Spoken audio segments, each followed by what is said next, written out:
Orden del día, sesión académica, Academia Nacional de Medicina. Primero, apertura por parte del señor presidente académico Germán Esguerra. Segundo, pandemia de COVID-19, economía actual y a futuro. Tercero, intervención de los asistentes. Está leído el orden del día, señor presidente.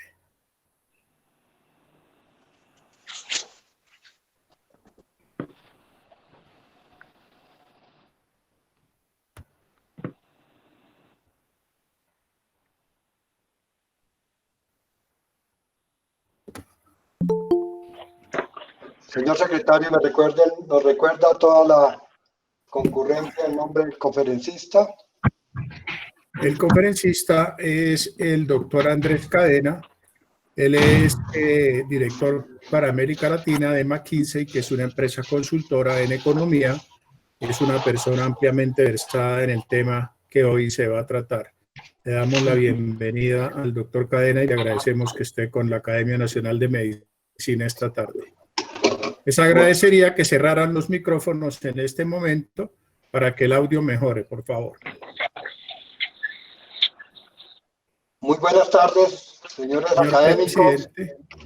Muy buenas tardes, señores invitados. Muy buenas tardes, doctor Andrés Cadena. Muy bienvenido a la Academia Nacional de Medicina en esta sesión virtual que se realiza por las condiciones que todos conocemos. La Academia Nacional de Medicina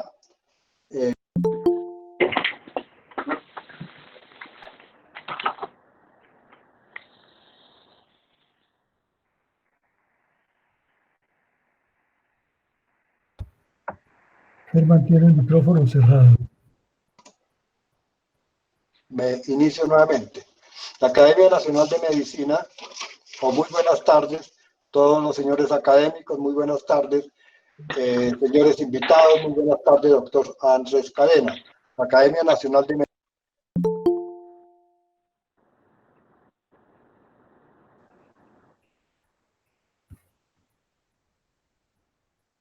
Se me cierra.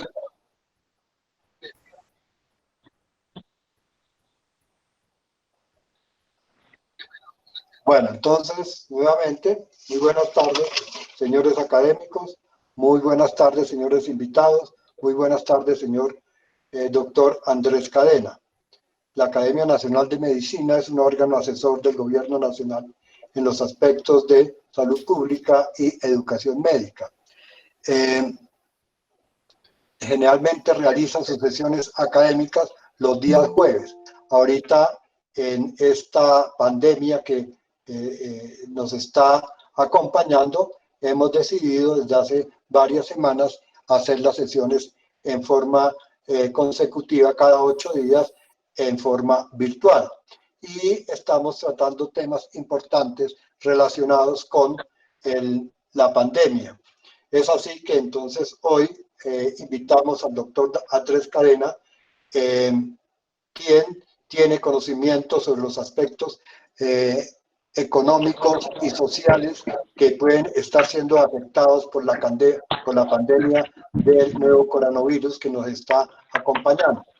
De ahí que entonces hemos pensado que sería beneficioso para nosotros los académicos y para la academia misma, pues conocer estos conceptos de personas no académicas, personas no médicas y que conocen sobre el tema.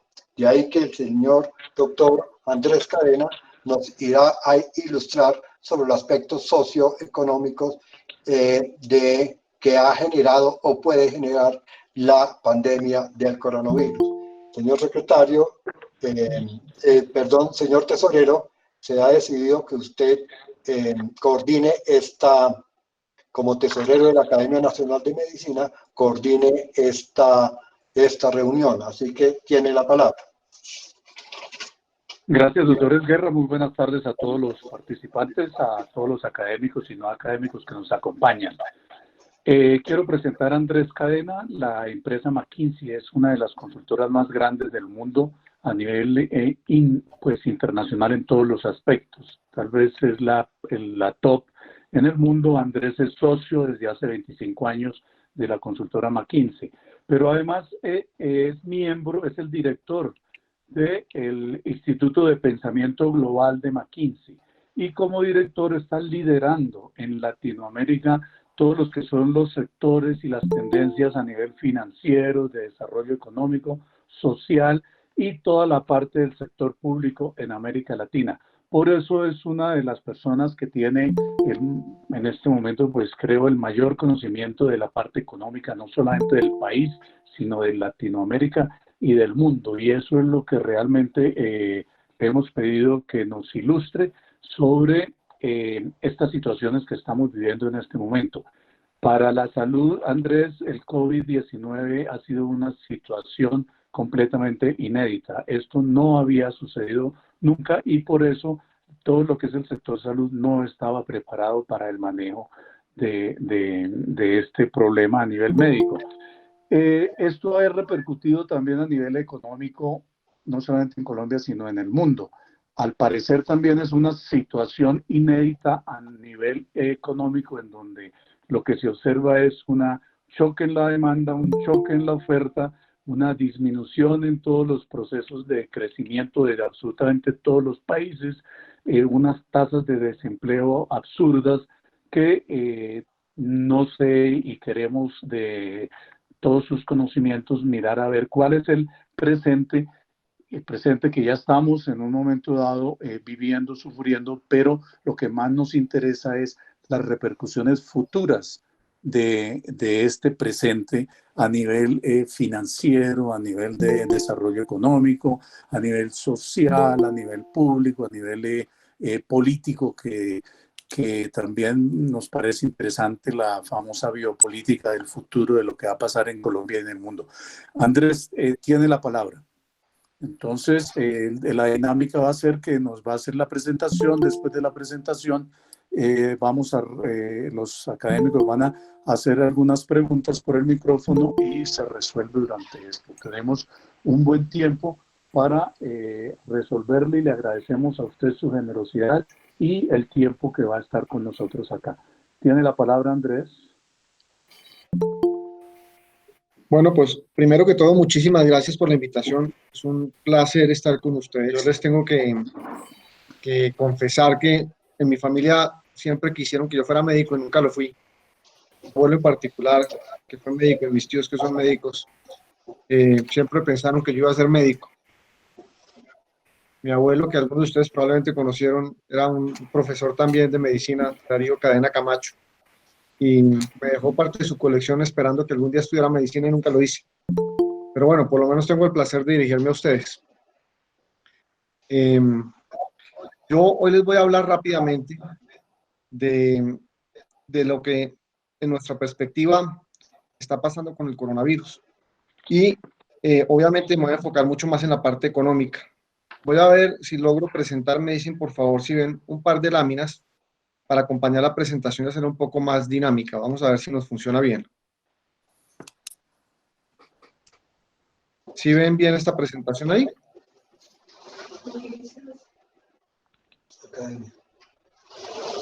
¿Ven la lámina que estoy presentando? Sí, está perfecto, Andrés, perfecto. Está perfecto. Bueno, muchas gracias. ¿Cómo vemos nosotros esto que ha venido pasando? Por supuesto, pues es una tragedia que, como bien estábamos comentando en la introducción, no se la esperaba a nadie, ha golpeado a todos los países. Van 100 años desde una situación semejante en el planeta y se nos viene una pandemia del tamaño de la actual, para la cual no había una preparación suficiente en ningún sistema de salud del planeta, y hay que empezar a actuar. Al no existir una vacuna, ni existir todavía ningún retroviral, ni ninguna forma de curar el virus, tenemos que recurrir a otras formas de hacerlo por el momento mientras aparece una cura, algún tipo de vacuna, o el virus desaparece, cosa que pues en algún momento también podría ocurrir, pero no está claro cómo. ¿Qué herramientas entonces existen? Desde el punto de vista de salud pública, pues es realmente entender que cuando no hay una cura de esta naturaleza, y ustedes lo entenderán mucho mejor que yo, que no soy médico, lo que defiende a cada uno de nosotros, nos defiende nuestro sistema inmunológico y la capacidad que tiene un sistema de salud, que es el pensamiento colectivo y el avance colectivo de la humanidad, para que si nuestro sistema falla y requiere un apoyo, lo pueda encontrar, y lo pueda encontrar en el sistema de salud. Y esa es la forma, la única forma hasta el momento que se ha planteado para poder solucionar esta pandemia. Y es, en la medida que va infectando a la gente, que el sistema inmunológico de cada uno de nosotros resista. Y cuando estaba empezando a fallar, que la medicina moderna le ayude lo suficiente. ¿Y eso qué implica? Eso implica entonces que tenemos que fortalecer el sistema al máximo posible. Cuando uno entiende un concepto tan sencillo como ese, lo vamos a ver acá en el eje vertical, lo que realmente define si nos va bien o mal desde el punto de vista de salud es la eficacia de la respuesta en salud pública, en donde si somos capaces de tener una mejor respuesta, entonces nuestro sistema de salud pública apoya a la población y tenemos una mayor certidumbre de lo que va a pasar. Pero si tenemos deficiencias en el sistema de salud pública y no logramos de alguna forma cubrir las necesidades de la población, se va a generar una situación mucho más compleja. ¿Por qué pasa eso? Porque en este momento alrededor del mundo se han identificado, ante la ausencia todavía de una vacuna, solamente 4 estrategias para poder controlar esta pandemia. Una estrategia que la quiero llamar en términos económicos de oferta y 3 estrategias de demanda. De oferta sobre el sistema de salud público, y es aumentar al máximo posible la capacidad de respuesta del sector, entendiendo cuáles son los cuellos de botella que puede llegar a tener y cómo ir fortaleciéndolos lo más rápidamente. Esa es la estrategia número 1. Y eso es básicamente entendiendo esos cuellos, cuáles son los puntos neurálgicos que hay que mejorar. A nivel global se han identificado varios, siendo tal vez el más importante de todos, al ser esto una enfermedad respiratoria, la capacidad de poder atender con suficientes elementos, particularmente los ventiladores, en esa oferta. Y por eso la primera estrategia es fortalecimiento del sistema, particularmente las unidades de cuidado intensivo y de los ventiladores. No solamente eso, por supuesto, todo lo que conlleva el aumento de la capacidad hospitalaria. Estrategia número 1. Y esa es la estrategia de oferta. Pero hay 3 estrategias de demanda que también son muy importantes, y es no solamente asegurarse que tenemos la mayor oferta posible, sino que tenemos alguna forma de controlar la demanda sobre el sistema para que no lleguen todos los enfermos al mismo tiempo y, por supuesto, terminemos sobresaturándolo y no siendo capaces de atender en el sistema hospitalario que lo necesite. ¿Y cuáles son esas 3 estrategias de demanda que todos los países han venido adelantando en la ausencia de una cura por el momento? Son relativamente sencillas. En palabras de un ciudadano de la calle, son las siguientes. Es básicamente la capacidad de controlar la velocidad de propagación del virus, que como consecuencia de esa velocidad hace que mucha gente llegue a las UCIs o a los ventiladores. Y son 3. En términos coloquiales, si hay pocos agentes infecciosos, entonces se controla la velocidad de propagación. Si además de eso, si los agentes infecciosos que hay en las calles tienen poca posibilidad de infectar a una persona sana, se controla la velocidad de propagación. Y además, si hay pocas personas sanas a infectar, se controla la velocidad de propagación. Entonces, realmente son sencillas las estrategias. La primera es aumento de la capacidad hospitalaria. La segunda es que haya pocos agentes infecciosos, y es básicamente la estrategia de asegurarnos que con las pruebas y el aislamiento de las cadenas de contacto logramos identificar y aislar rápidamente esos agentes infecciosos para disminuir la velocidad de propagación. La tercera es que un agente infeccioso ojalá no contagie a una persona sana, y son los famosos protocolos, tanto de salud como de comportamiento, de los ciudadanos cuando salen a las calles. Y la cuarta, que es la que nos compete en la charla de hoy en día, es que haya pocas personas a infectar en el caso de que haya agentes infecciosos en las calles, y es la famosa estrategia de aislamiento social. Las 4 estrategias combinadas son las que los distintos países del mundo han venido trabajando en esta situación, en esta pandemia, al no existir una cura todavía. El problema es que la cuarta estrategia, la estrategia del aislamiento social, tiene un impacto muy fuerte sobre el otro eje de esta lámina. El otro eje de esta lámina es la economía. Es el impacto en el bienestar de una población. Porque en la medida en que nosotros aplicamos esa cuarta estrategia, que es el aislamiento obligatorio o selectivo, el aislamiento social, lo que estamos de facto haciendo es separando a los seres humanos y evitando sus interacciones normales, que son las que mueven en la actividad del día a día la economía. Y entre más apliquemos y más tengamos que usar la cuarta estrategia, más fuerte es el impacto sobre la economía. Las otras 3 tienen un impacto pequeño, que es el costo de ejecutarlas, el costo de aumentar la capacidad hospitalaria, el costo de aumentar la capacidad de pruebas, de testing y de todo lo que tiene que ver con el aislamiento y el cuarentenamiento de los pacientes y sus cadenas, perdón, de los infectados y sus cadenas, o el costo de aplicar los protocolos, pero todos ellos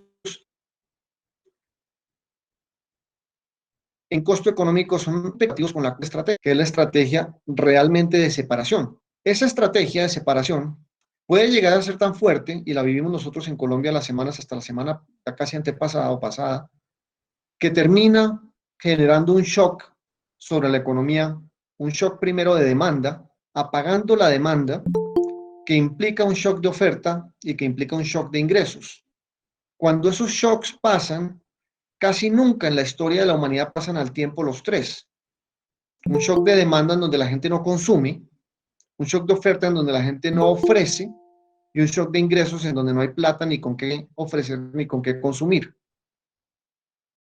Y estos escenarios que se ven en esta lámina, estos 9 escenarios, son los posibles resultantes para una economía desde el punto de vista económico, de qué también un país es capaz de manejar su estrategia de salud pública y su estrategia de respuesta económica ante la cuarta intervención que les estoy planteando, que es la intervención del aislamiento económico, el aislamiento social. De tal manera que si uno se separa en los cuadrantes de arriba, si se para uno en la primera línea, en la primera fila, lo que está diciendo es, son escenarios en los cuales un país, una población es capaz de responder muy bien, de manejar esas 4 estrategias, que son con las que se cuentan mientras no haya una cura, mientras no haya una vacuna, mientras no se extinga el virus solo, y aplicando esas 4 estrategias, sea capaz de controlar la pandemia, y como resultado de eso, si hay un choque y por eso baja y por eso ven una especie de U en la economía, pero la economía se recupera relativamente rápido porque el país es capaz de controlar la pandemia, y como resultado la confianza de sus ciudadanos y de sus empresarios y de su gobierno se recupera también, y a pesar de haber tenido que cerrar economías y que haber tomado medidas extremas de aislamiento, el país lo hace una vez y se recupera. Y se recupera la confianza en la inversión y se recupera la confianza en el consumidor y la gente vuelve a gastar. Si eso ocurre y hay unas políticas económicas correctas que facilitan que las empresas y los individuos puedan recuperarse después del shock que reciben, uno esperaría una estrategia tipo B o tipo U, en donde como resultado de aplicar esta estrategia tenemos un golpe económico, pero nos recuperamos.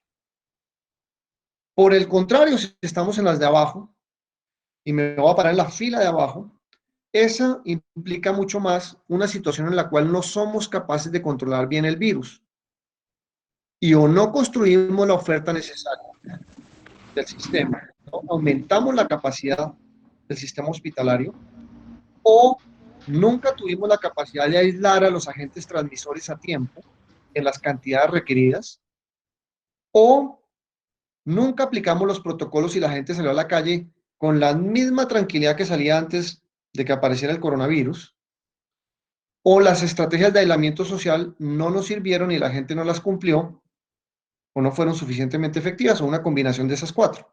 Si eso pasa y como resultado abrimos y nos toca volver a cerrar en 3 semanas, y nos toca abrir dos semanas después y volver a cerrar y abrir, la confianza en la economía se pierde, porque uno no sabe si tiene ventas o no como empresario y no invierte, porque uno como ciudadano no sabe si tiene ingresos, si tiene trabajo o no, y no vuelve a gastar sino en lo esencial.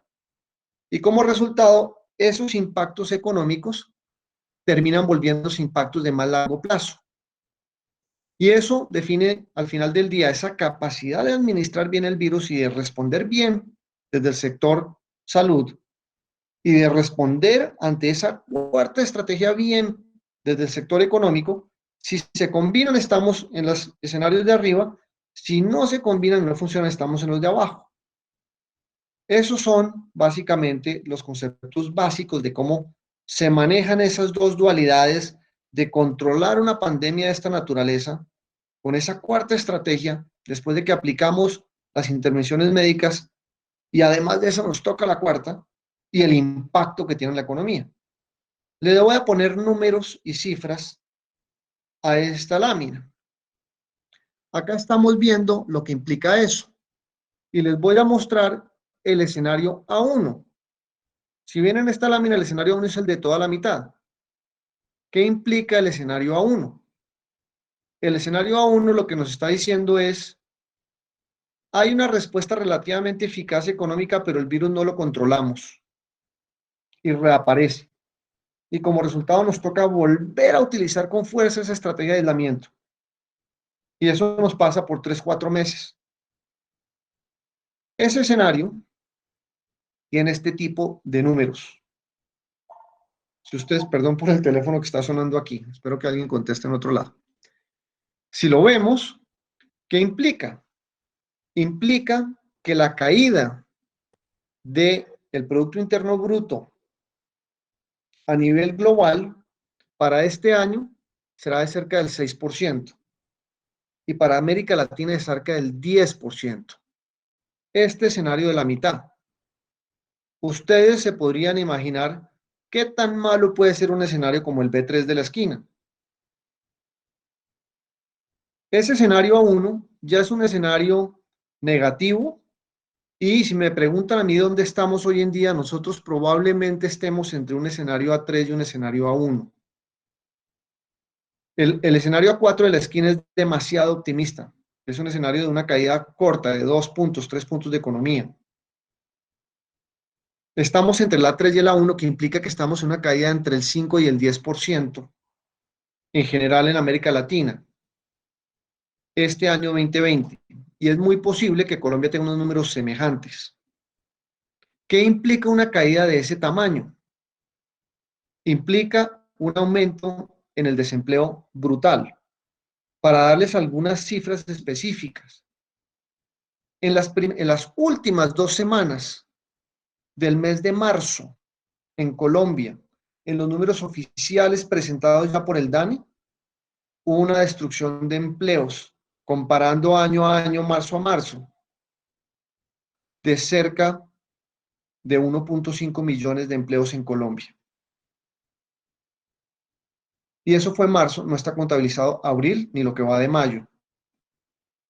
Es fácilmente razonable pensar que un número similar podría pasar en todo el mes de abril. Si esos números se confirman y lo sabremos en unos días, estamos retrocediendo casi 2 décadas en desarrollo económico en Colombia en cuestión de 6 semanas. Ese es el tamaño del impacto de utilizar la estrategia de aislamiento social. ¿Qué es necesario? ¿Por qué? Porque como bien lo decíamos en la introducción, lo decía Augusto en su introducción, no estábamos preparados, ni nosotros ni nadie más. Al no estar preparados, no teníamos la capacidad expandida que se supone necesitamos, ni sobre todo teníamos las capacidades de supresión de la velocidad de expansión de este virus, de la famosa RO, el famoso RO, R0, RO. Y como consecuencia de no tener esa capacidad masiva y bien estructurada de aislamiento, de encuarentenamiento, de grupos muy grandes de la población, y los protocolos sanitarios y los protocolos de comportamiento cuando salimos a las calles principalmente, nos toca aplicar la cuarta estrategia. Pero eso viene con este costo. ¿Y cuál es el costo? El económico que les planteo aquí, y muchos de los que ustedes han planteado en diferentes papers médicos, de cuál es el impacto adicional que puede llegar a tener o que está teniendo esta estrategia sobre otro tipo de enfermedades que tienen mucho más que ver con tener a la población guardada por periodos de tiempo tan largos o con no atenderlos a tiempo en el sistema hospitalario porque está de alguna forma reservándose para el COVID, sin necesidad siquiera de hablar de los impactos económicos sobre el sistema que ustedes conocen también, en donde las clínicas y los hospitales y el sistema en general no está recibiendo los ingresos de atención médica que debería estar recibiendo. Dicho eso, ¿qué hemos visto nosotros entonces para tratar de mitigar una caída de esa naturaleza? Que si va por el camino que nos lleva puede terminar en situaciones en las cuales el desempleo en Colombia aumente de las tasas del cerca del 10-11% a una tasa más cercana entre el 15 y el 20% para finales del año. ¿Qué hacemos ante esa situación y cómo nos recuperamos? La caída se va a dar, pero necesitamos que sea ojalá una U y volvamos a subir. Lo primero es que hemos planteado nosotros, es una posición de la firma y mía en particular, es tratar de entender que si esto depende de la capacidad del sistema de salud y depende de la velocidad de propagación del virus, lo que necesitamos es manejar esas dos con esas 4 estrategias y probablemente entender que no hay una respuesta única a todo, como dicen en Estados Unidos en inglés, que there's no size that fits all. Es decir, no hay una única medida igual para todos. Cuando nosotros aplicamos hace ya 7 semanas una estrategia de aislamiento en donde todo el país en promedios se le aplica la misma estrategia independiente de cómo va con el virus, desconocemos que el virus se comporta dependiendo del contexto. Y esa es nuestra posición. Podemos estar equivocados. Pero nosotros creemos, y yo creo firmemente, que el virus se comporta mucho dependiendo del contexto. No solamente de las condiciones específicas de cada individuo, sino de la capacidad de las poblaciones específicas de responder porque tienen un bueno o un no tan bueno sistema de salud y las capacidades de esas poblaciones de responder a la propagación del virus o porque son capaces de seguir protocolos, primero de estructurarlos y después de seguirlos, o no, o de generar esas cadenas de contagio, identificarlas y aislarlas o no, o de separar poblaciones y manejar activamente unas estrategias inteligentes de aislamiento de la población. Si entendemos que hay distintas capacidades en ese contexto, distintas formas de actuar y las poblaciones, dependiendo de su contexto, actúan distinto, uno podría tratar de llevar con las mismas 4 estrategias unas soluciones diferenciadas por región en Colombia y por economía. Esta era nuestra tesis hace 7 semanas, una tesis que yo he venido impulsando en varios de los foros a los que me han invitado. Hasta ahorita creo que tengo razón. Y les voy a dar unos datos que puede que mañana me toque pedir disculpas y decir que no es así.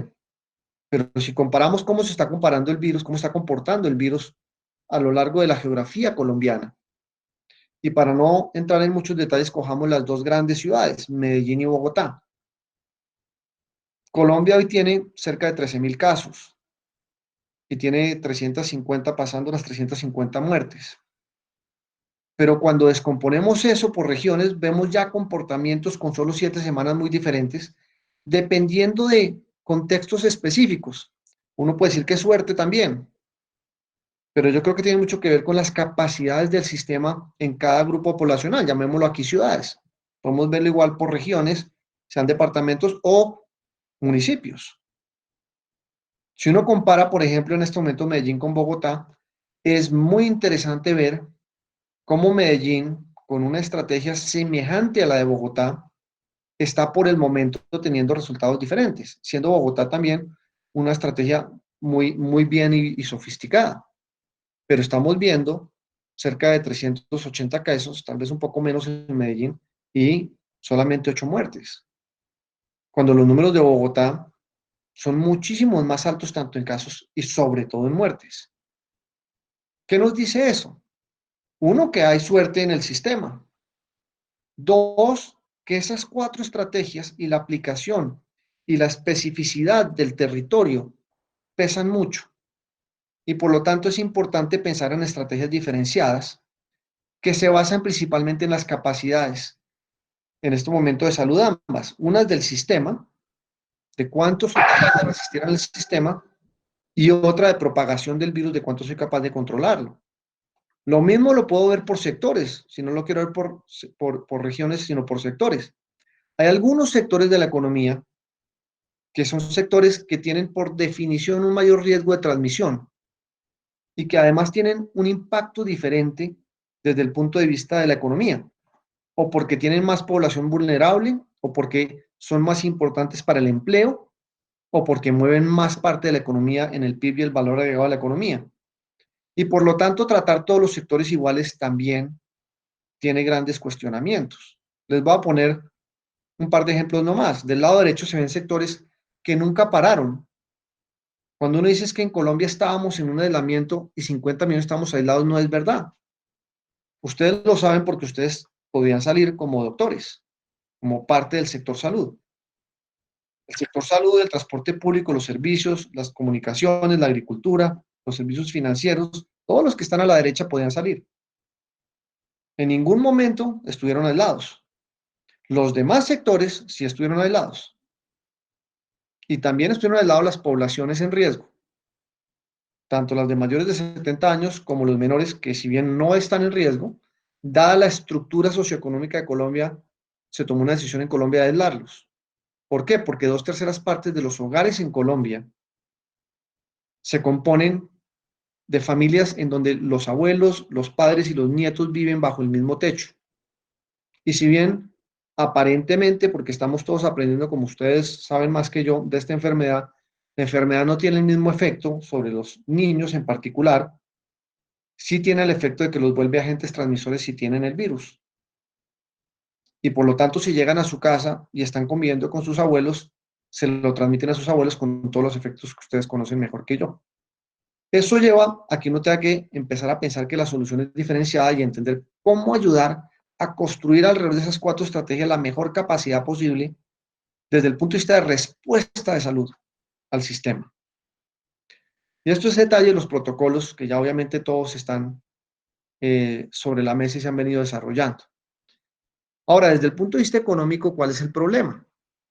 Como les comentaba hace un momento, en la medida en que más aplicamos esta estrategia cuarto de aislamiento social, esas medidas y esa intensidad del distanciamiento físico, entre más severo sea y más largo sea, que es lo que estoy planteando en esta matriz de acá, más deprime la economía. El problema es que lleguemos a unos escenarios de una intensidad muy severa y una duración muy larga porque no fuimos capaces de controlar el virus.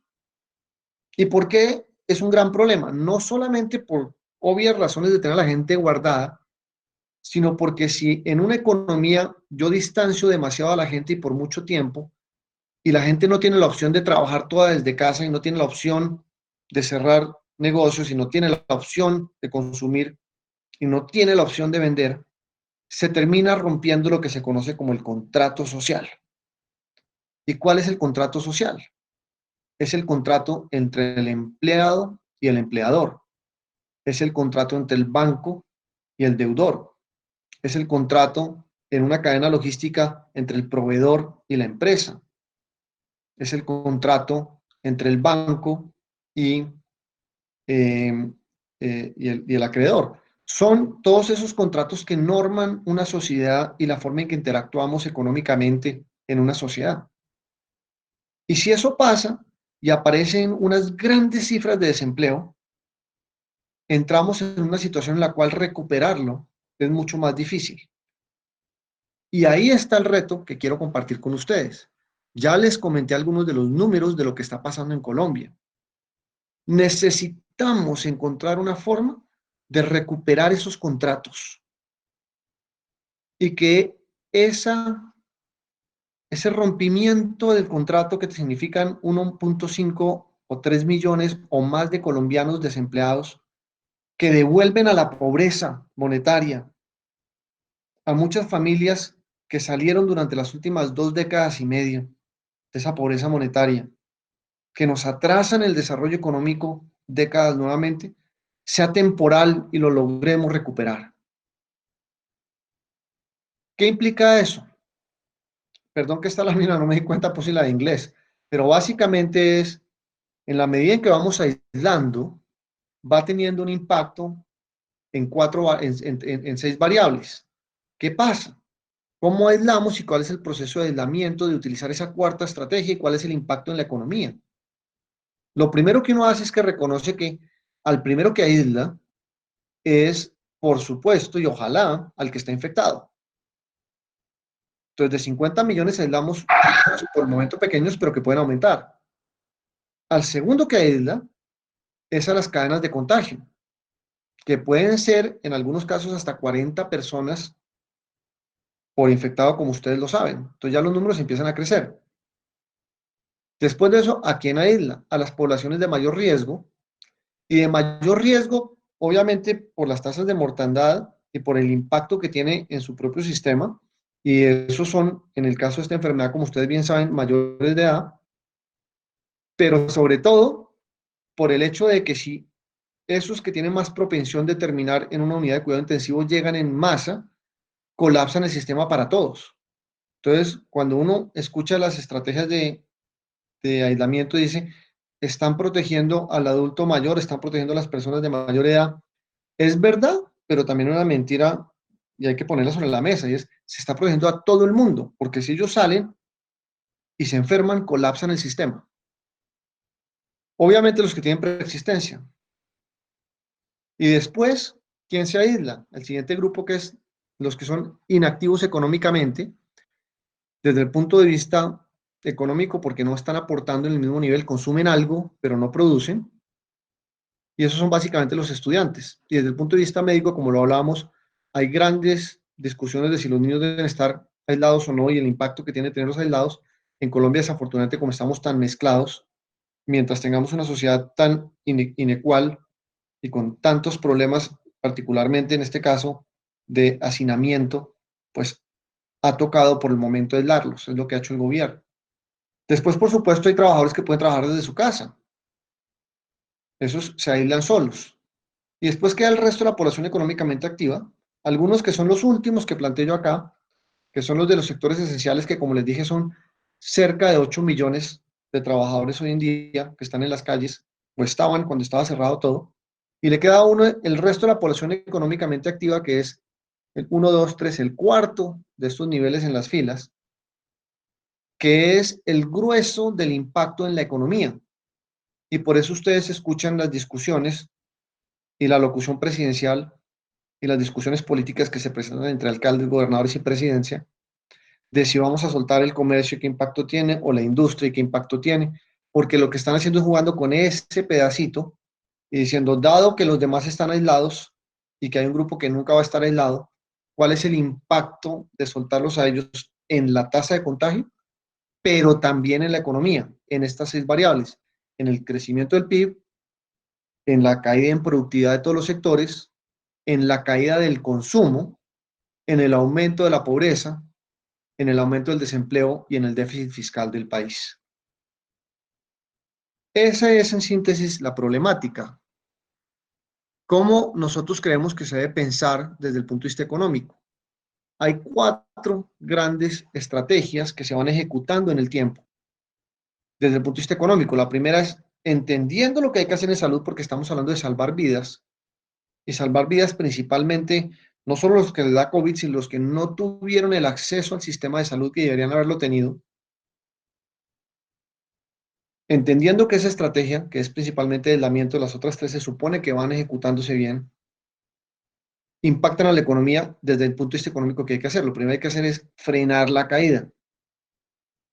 Lo segundo que hay que hacer es pensar en reiniciar la economía. Lo tercero es reactivarla y la cuarta es reimaginárnosla. Y les voy a hablar muy rápidamente de las puntas, de frenar la caída y de reimaginar la economía. ¿Qué significa frenar la caída económica? Una vez que yo sé cuál es el impacto de mi estrategia de salud pública, particularmente de aislamiento social, en la economía, de alguna forma ya medí el tamaño del hueco que estoy creando. ¿Qué tengo que lograr? Que no se siga rompiendo ese contrato social, que haya menos destrucción de empleo y que haya una capacidad de llegarle a la gente, si se queda sin empleo y sin ingresos y está además encerrada, una capacidad de llegarle por lo menos con los requerimientos y las necesidades mínimas, entre ellas la comida. Eso es frenar. Entonces, ¿qué ha hecho el gobierno? ¿Y qué han hecho todos los gobiernos del mundo? Tratar de identificar quiénes son los más vulnerables en esa crisis, que se están quedando sin empleo y que además de eso, como individuos, están siendo vulnerables o porque se enfermaron y no pueden trabajar, o porque eran independientes y se quedaron sin ingresos, o porque sencillamente perdieron su empleo cuando eran dependientes. Y a todos ellos que de un momento para otro se les para el ingreso, llegarles con un subsidio. Colombia ya les llegaba con un subsidio a través de Familias en Acción, a través de Jóvenes en Acción y a través de Adulto Mayor y muchos otros programas de asistencias condicionales, de transferencias condicionales, a cerca de 2.9 millones de hogares, de familias que están en esos programas. Al identificar cuáles son los potenciales que van a estar afectados, el gobierno tomó la decisión de expandir ese programa y llegarle a cerca de 15 millones de colombianos con subsidios durante varios meses. Pero eso no ha sido gratis. Eso ha implicado duplicar los recursos que el gobierno le dedicaba a eso, que pueden estar entre un 3 o un 4% del PIB hoy en día. Y ahí solamente estamos dándole liquidez para que tengan o mercados o plata con que comprar un mercado a las poblaciones más vulnerables. ¿Y qué pasa con las empresas que no tienen ingresos? ¿Qué pasa con la gente que tenía un local en un centro comercial y no recibe ingresos y vivía de eso? ¿Qué pasa con la economía informal que no recibe ingresos? O con la economía formal que estuvo cerrada y dejó de recibir durante 8 semanas. Con los restaurantes que no han abierto. Con todos aquellos negocios de amigos nuestros que no han abierto. Hay que de alguna forma ayudarles para que la respuesta no sea, nos vamos a quebrar, votemos a todos los trabajadores. Entonces el gobierno ha decidido hacer una inyección adicional de corto plazo de liquidez para subsidiar principalmente el empleo. ¿Y qué ha hecho? Ha invertido en el Fondo Nacional de Garantías. Son 7 o 8 medidas importantes, 2 muy grandes. La más grande de todas, invertir plata en el Fondo Nacional de Garantías, que es al final una aseguradora, para que asegure a los bancos para que los bancos presten. Y de esa forma inyectar 77 billones de pesos para que los bancos les presten en créditos de capital de trabajo a las empresas y las empresas no voten a sus trabajadores. Como no fue suficiente, tocó aplicar una nueva medida que la anunciaron la semana pasada con el nuevo decreto de emergencia económica y es un subsidio directo a la nómina. Pero todo eso que estamos viendo tiene un costo económico. ¿De dónde sale la plata para pagar lo que aparece del lado izquierdo? Esa plata sale de todos nosotros, porque el gobierno no produce. Los que producimos somos todos nosotros y le pagamos impuestos. Y como es subsidio directo del gobierno, no nos estamos dando cuenta necesariamente, pero toda esa plata es sencillamente presupuesto nacional que se financia principalmente a través del fisco con los impuestos que todos pagamos. Entonces, estamos usando los recursos de todos los colombianos en financiar en una medida de asistencialismo necesario el costo de la palanca que estamos usando para suprimir el virus. Y es consciente, y lo sabemos, y hay que hacerlo, porque la gente no se puede morir de hambre en sus casas. Y no podemos acabar con todas las empresas. Ese es el primer escenario, y ese es el costo, y por eso es tan grande como los números que les dije al principio. Ahora vamos al otro extremo. ¿Qué pasa en la medida que va desarrollándose? ¿Y por qué es necesario pensar en los dos extremos en la economía? Porque hay que pensar con optimismo que tenemos que salir adelante, porque la vida sigue. El virus va a ser cuestión de historia en un par de años, pero las secuelas que puede dejar el virus, tanto físicas para los enfermos, ojalá que pocas, como económicas y de salud mental, pueden ser de mucho más largo plazo. Y hay que repensar en cómo volvemos a recuperar una economía. ¿Qué implica recuperarla? Todo lo que les he contado hasta ahorita es mantenerla, es como metimos a un enfermo que es la economía y lo metimos, le dio un infarto o le dio un coma cerebral y lo metimos en coma y está hibernando, pero hay que despertarlo y hay que volver a ponerlo a hacer ejercicio y que se recupere plenamente. Esa es la economía. Al aplicar esa palanca, la llevamos a un coma inducido. Para que no se muriera, le metimos esos recursos. Y ahora hay que recuperarla. ¿Qué implica eso? Recuperar el consumo. Que la gente tenga confianza y gaste. Pero para que tenga confianza y gaste necesita dos cosas. Una, el deseo de gastar más allá de lo esencial. Y dos, la capacidad de hacerlo. Y para hacerlo tiene que tener trabajo, tiene que tener ingresos. Hay que recuperar el ingreso. Hay que recuperar la oferta, que las empresas sientan que van a vender e inviertan, y los dueños inviertan y no se ahorren todo y no inviertan nada. Entonces, y estos son conceptos que yo creo, se nos viene un segundo paquete muy importante que otra vez nos va a costar mucha plata para recuperar la economía. Ya no para despertarla o para mantenerla, perdón, en hibernación, sino para despertarla y ponerla a hacer ejercicio. Y esa es la segunda parte que apenas estamos empezando a ver. ¿Qué implicaciones tiene?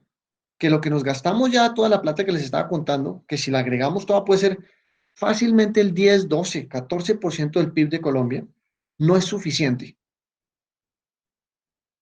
Solamente era suficiente para tener hibernado el paciente, para tenerlo en coma inducido, y que no se nos muriera y que apenas tuviera signos vitales.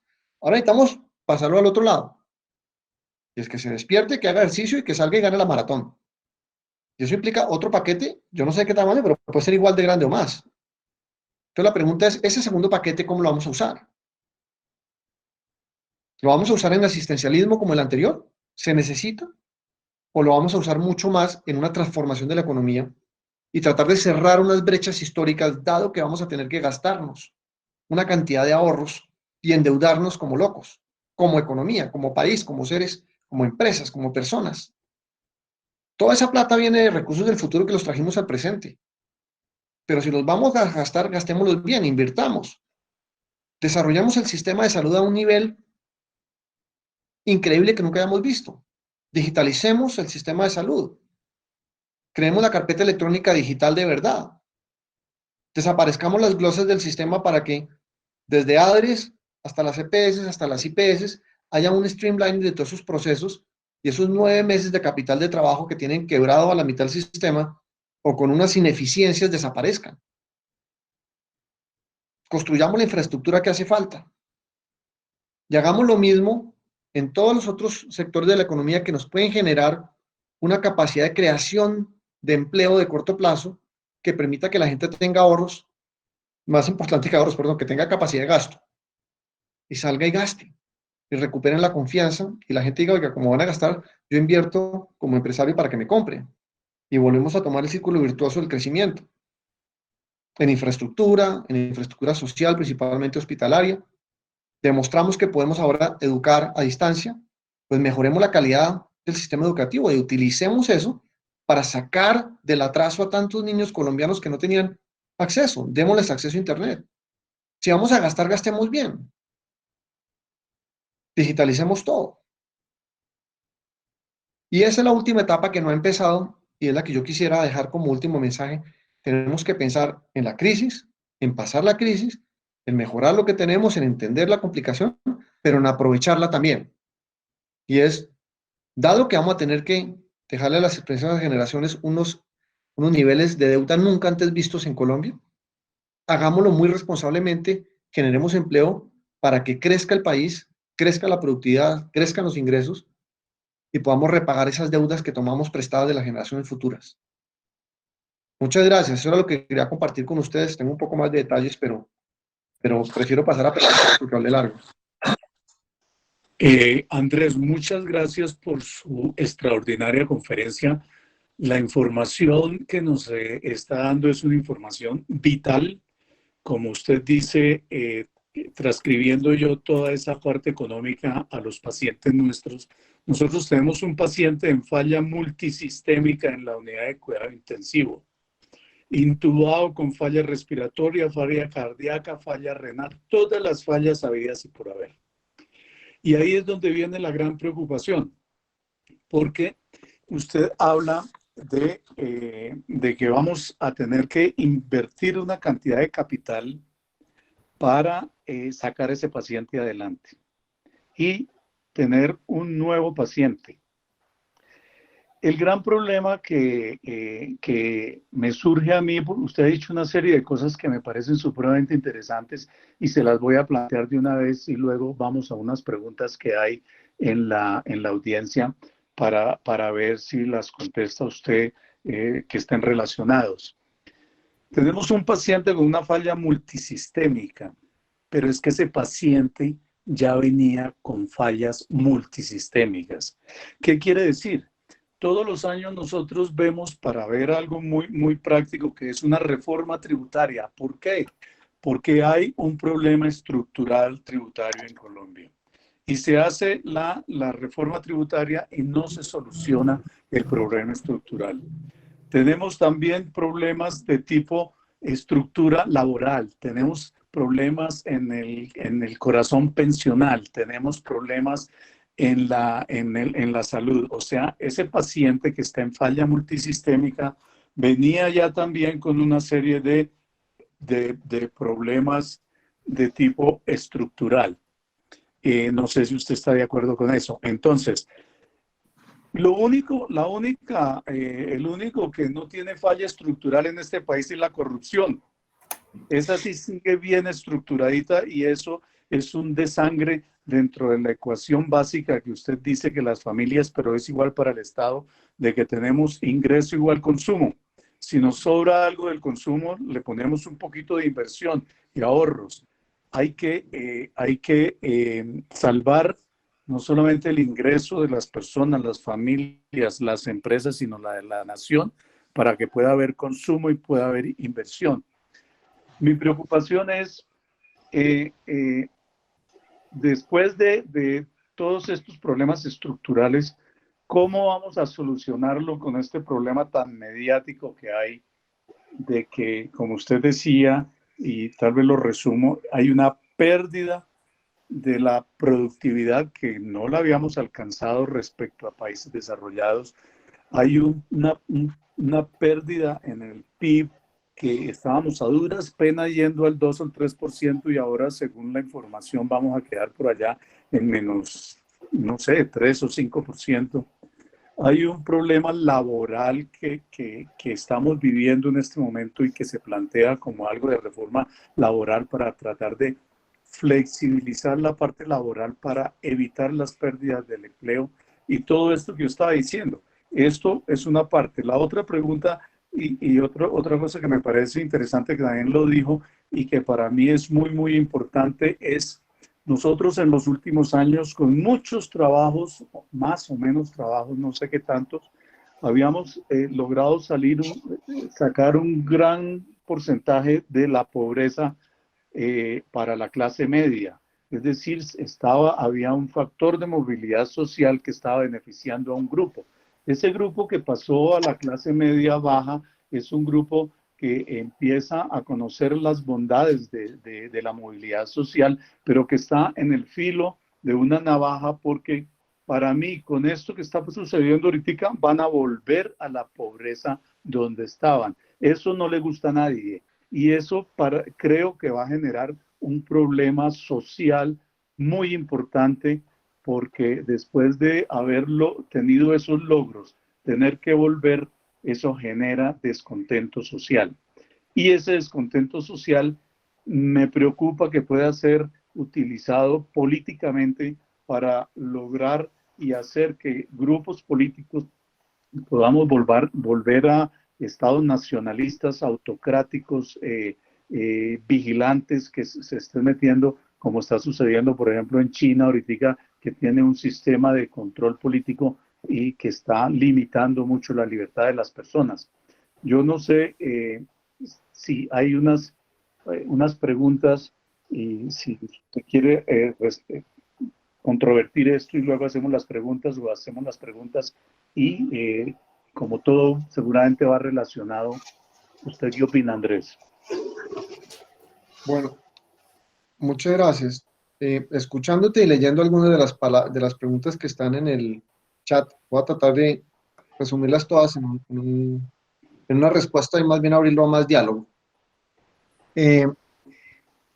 Por supuesto que lo que estás diciendo es verdad. O sea, Colombia venía de una situación compleja antes del COVID, que se va resolviendo poco a poco. No se nos olvide, Colombia es un país muy resiliente y realmente yo me siento muy orgulloso de lo que somos como colombianos. Pero tenemos nuestros problemas. Y lo voy a resumir de un punto económico. Yo no soy economista, pero me gusta la economía, entonces la estudio. De una forma ojalá sencilla de explicar, y es cómo se crea valor en una economía y cómo veía yo los problemas de la estructura económica en Colombia pre-COVID. ¿Y qué creo que puede pasar con el COVID? Y les planteo un escenario muy bueno o uno muy malo. Hablemos pre-COVID. ¿Cómo crea valor una economía? Es relativamente sencillo. Hay alguien que produce un bien, y ese bien se genera una empresa, y como resultado de producirlo y de tener unas utilidades, de que le vaya bien, de que tenga ventas y eso genera utilidades, termina, si le va bien, con dos situaciones. Uno, paga salarios a una cantidad de gente que trabaja ahí. Y dos, si después de pagar todos los gastos, incluyendo los salarios, le queda plata, genera utilidades. Y son los dos beneficios de una economía productiva. Pagar salarios y generar utilidades. Si los salarios que pagas son suficientes para cubrir las necesidades básicas de los empleados, se produce un ahorro. Y ese ahorro que se produce, si la gente ya cumple sus necesidades básicas, se traduce en un consumo. Muy relevante ahorita que deprimimos ese consumo. Si ese consumo se da, genera al empresario le genera un incentivo y es, oiga, como empresario con esas utilidades me conviene reinvertirlas en vez de sacarlas en dividendos y comprarme un carro más o un yate o cualquier cosa, me conviene invertirlas en una economía. ¿Y qué pasa? Cuando yo reinvierto a generar una inversión en la empresa, típicamente si estoy en una economía de consumo, una economía capitalista, una economía de mercado, pues yo lo hago es invirtiendo en mejores tecnologías para tener un mejor producto y poder vender más que mi competencia. Cuando yo invierto en un mejor producto, en una nueva línea, en una nueva tecnología, eso me lleva a que mis empleados tengan que especializarse y aprender esa tecnología, porque son pocos los que la tienen. Y como eso hace que haya una especialización del trabajo, suben los salarios. Y se mueve un círculo, y como suben los salarios, la empresa termina generando más porque gana participaciones de mercado y vende, genera más salarios, genera más utilidades, y ese es el círculo económico, el círculo positivo. ¿De qué se basa ese círculo? Se basa principalmente en tres aspectos. Uno, que haya utilidades. Dos, que haya salarios que crezcan. Y tres, que haya aumento de productividad fruto de la reinversión, que son las tecnologías y la innovación. ¿Qué ha pasado en ese círculo tan sencillo que yo les describí en la realidad en el caso colombiano? Colombia ha crecido porque ese proceso de crecimiento genera un PIB que en promedio antes de COVID estaba en un proceso de crecimiento del cerca del 3.6% por los últimos 50 años. Pero si descomponemos qué le ha pasado a ese crecimiento del PIB, frente a tu pregunta, ha sido muy desigual. Ha habido un crecimiento de las utilidades, pero no ha habido un crecimiento de los salarios relativos. Es decir, tú lo puedes descomponer desde el punto de vista de la productividad y decir, oiga, ¿de dónde viene ese crecimiento? Y lo puedes descomponer desde el punto de vista de la demanda y decir, ¿quién se queda con ese crecimiento? En Colombia ese crecimiento histórico del 50%. ¿Cómo se descompone?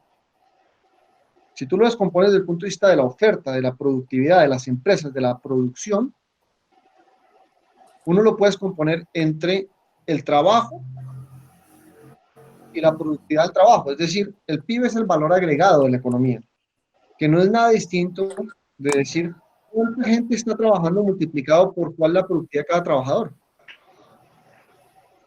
Si haces eso y miras históricamente Colombia, casi todo el crecimiento de los últimos 50 años viene por un aumento de la cantidad de gente que está trabajando y nada, solamente, para ser exactos, el 20% del total viene por el aumento de productividad. ¿Qué nos dice eso de la economía colombiana? Que hubo un nacimiento de los niños en Colombia, fruto de la urbanización de Colombia, que ocurrió en la década, en la gran expansión fue la expansión de las ciudades, que fue en los años 60 y 70 y principios de los 80, en donde nacieron muchos niños. Pero cuando esos niños nacieron y se volvieron jóvenes y salieron a trabajar, nunca tuvimos las oportunidades de trabajo para ellos. Y se vincularon básicamente con el salario más bajo a la economía, nunca generaron productividad, y por eso nosotros vemos 2 y 3 generaciones después a personas que sus abuelos migraron del campo, viven en las favelas o las comunas, en el caso nuestro en Medellín, o en los barrios, en las barriadas de Bogotá. Sus hijos siguen viviendo ahí, sus nietos todavía no se han integrado económicamente a la sociedad, ganan todavía salarios muy bajos. Si lo miras desde la demanda pasa lo mismo. Las empresas ganan dinero, pero los salarios no suben. ¿Qué implica? Hay mucha mano de obra barata.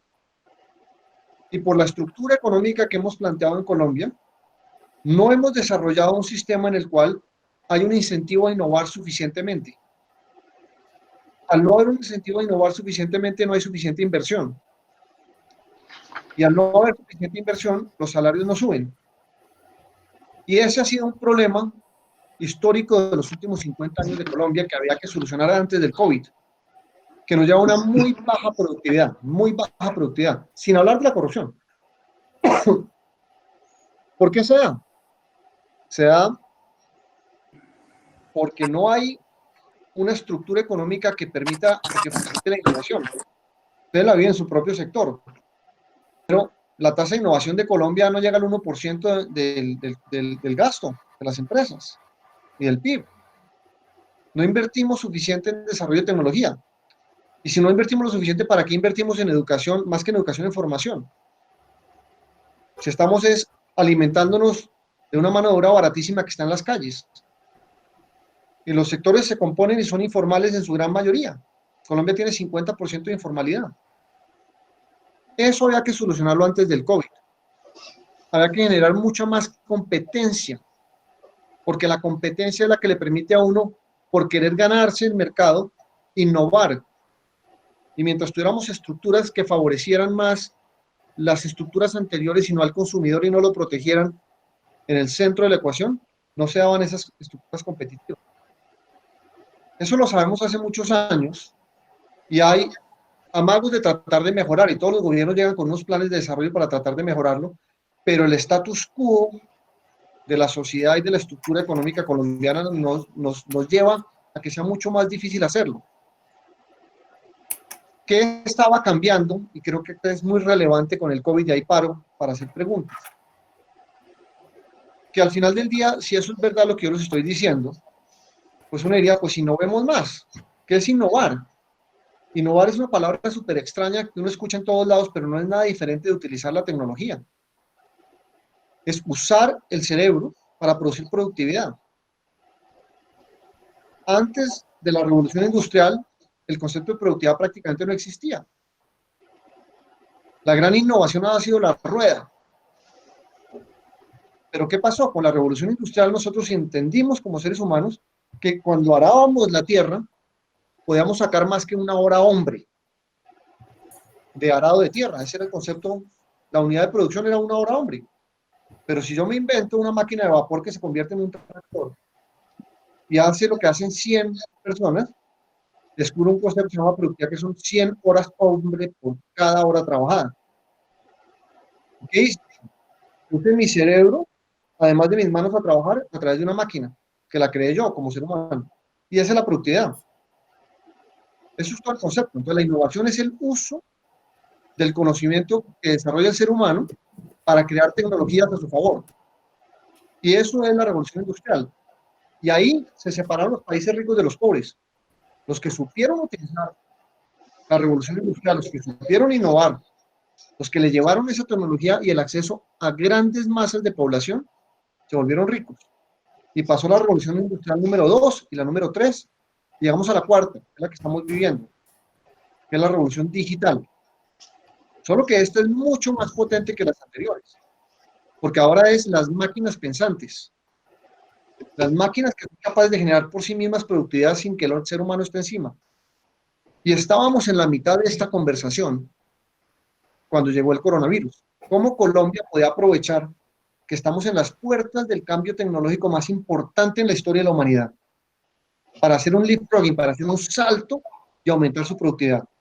Y nos coge el coronavirus en la mitad de la discusión. Yo creo que es una gran oportunidad. Es una gran oportunidad porque vamos a tener que gastar como los países ricos, sin tener la plata. ¿Qué pasa si generamos esa demanda y si transformamos el sector salud a través de esa digitalización? Y el sector educación. Y el sector justicia. Y hacemos la reforma administrativa que tantos problemas nos causa en la justicia asociados también con corrupción, por la puerta de atrás, digitalizando en este momento, porque nos toca hacerlo para generar el empleo. Entonces, yo creo que lo que estabas diciendo es cierto, pero hay que pensar en este momento qué hacer. Hay una pregunta ahí de si cerramos la economía y producimos made in Colombia, hecho en Colombia. Yo creo que las circunstancias nos van a llevar a eso. Va a haber un retroceso del comercio internacional porque las cadenas de logística se van a devolver, que eran globales. De cada teléfono que tenemos en el bolsillo, hay más de 100 países que producen componentes para hacer ese teléfono. Un Apple o un teléfono de otra marca. Eso se está poniendo en entredicho, primero por la discusión entre la China y los Estados Unidos, pero ahora en particular por el COVID, porque la gente se ha sentido vulnerable, los países se sienten vulnerables si quieren producir. Lo esencial ante una situación de estas. Y esta mentalidad, este shock que nos ha dado mentalmente nos va a durar buenos años. ¿Y qué va a llevar? A que muchas economías cierren sus economías, no al nivel probablemente que vivimos con la CEPAL, pero sí a unos niveles muy fuertes de producción en Colombia. Yo sí creo que va a pasar eso, y ojalá se haga de tal forma que no dañe todavía más la ecuación que yo les contaba. Porque si eso se hace protegiendo gente y empresas y no generando competitividad, entonces ese círculo tiene una salida de capital que son oligopolios, que es gente que se queda con los recursos y no los reinvierte en innovación. Hay que hacer que esa producción en Colombia, si se da, sea con competencia, que no se entregue a dedo, que no se haga subiendo aranceles y protegiendo a los más grandes. Y ese es el gran reto que tenemos en los próximos meses, creo yo.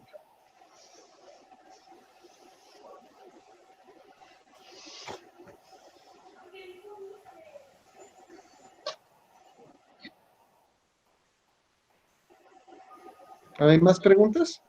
Doctor Sí, hay Cadena, algunas preguntas en el auditorio, aunque usted ya explicó algunas de ellas, pero vamos a darle la palabra a Juan Pablo Remolina y se prepara Franklin Spitia. Juan Pablo Remolina, por favor, puedes de una manera corta hacer su pregunta.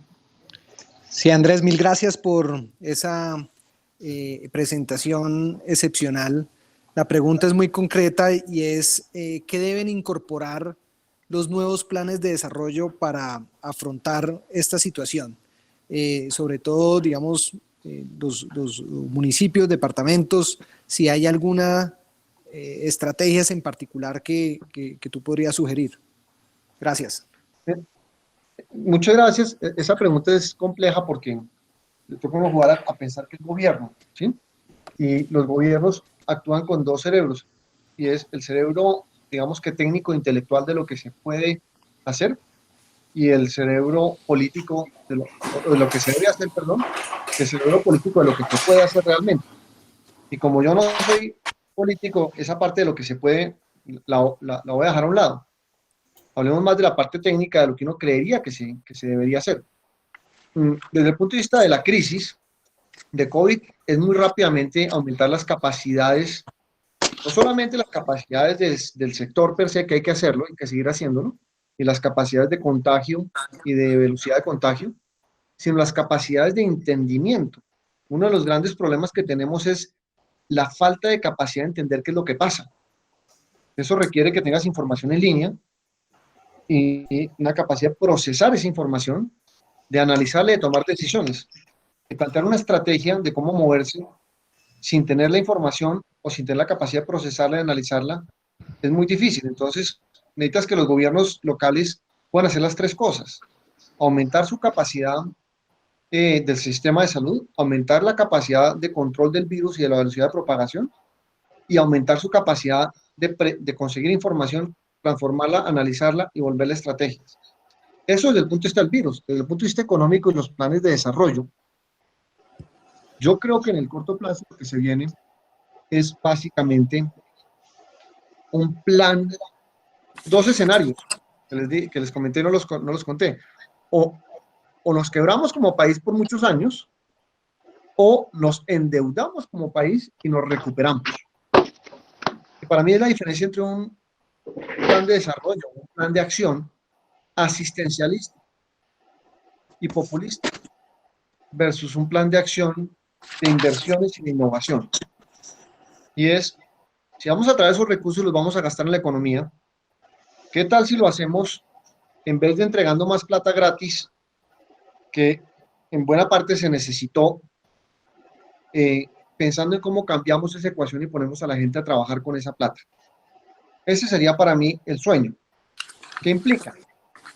Si vas a gastar ahorita, ¿por qué no? Y vas a gastar en infraestructura, ¿por qué no en vez de dar la plata a la gente gratis, se la hacen trabajo?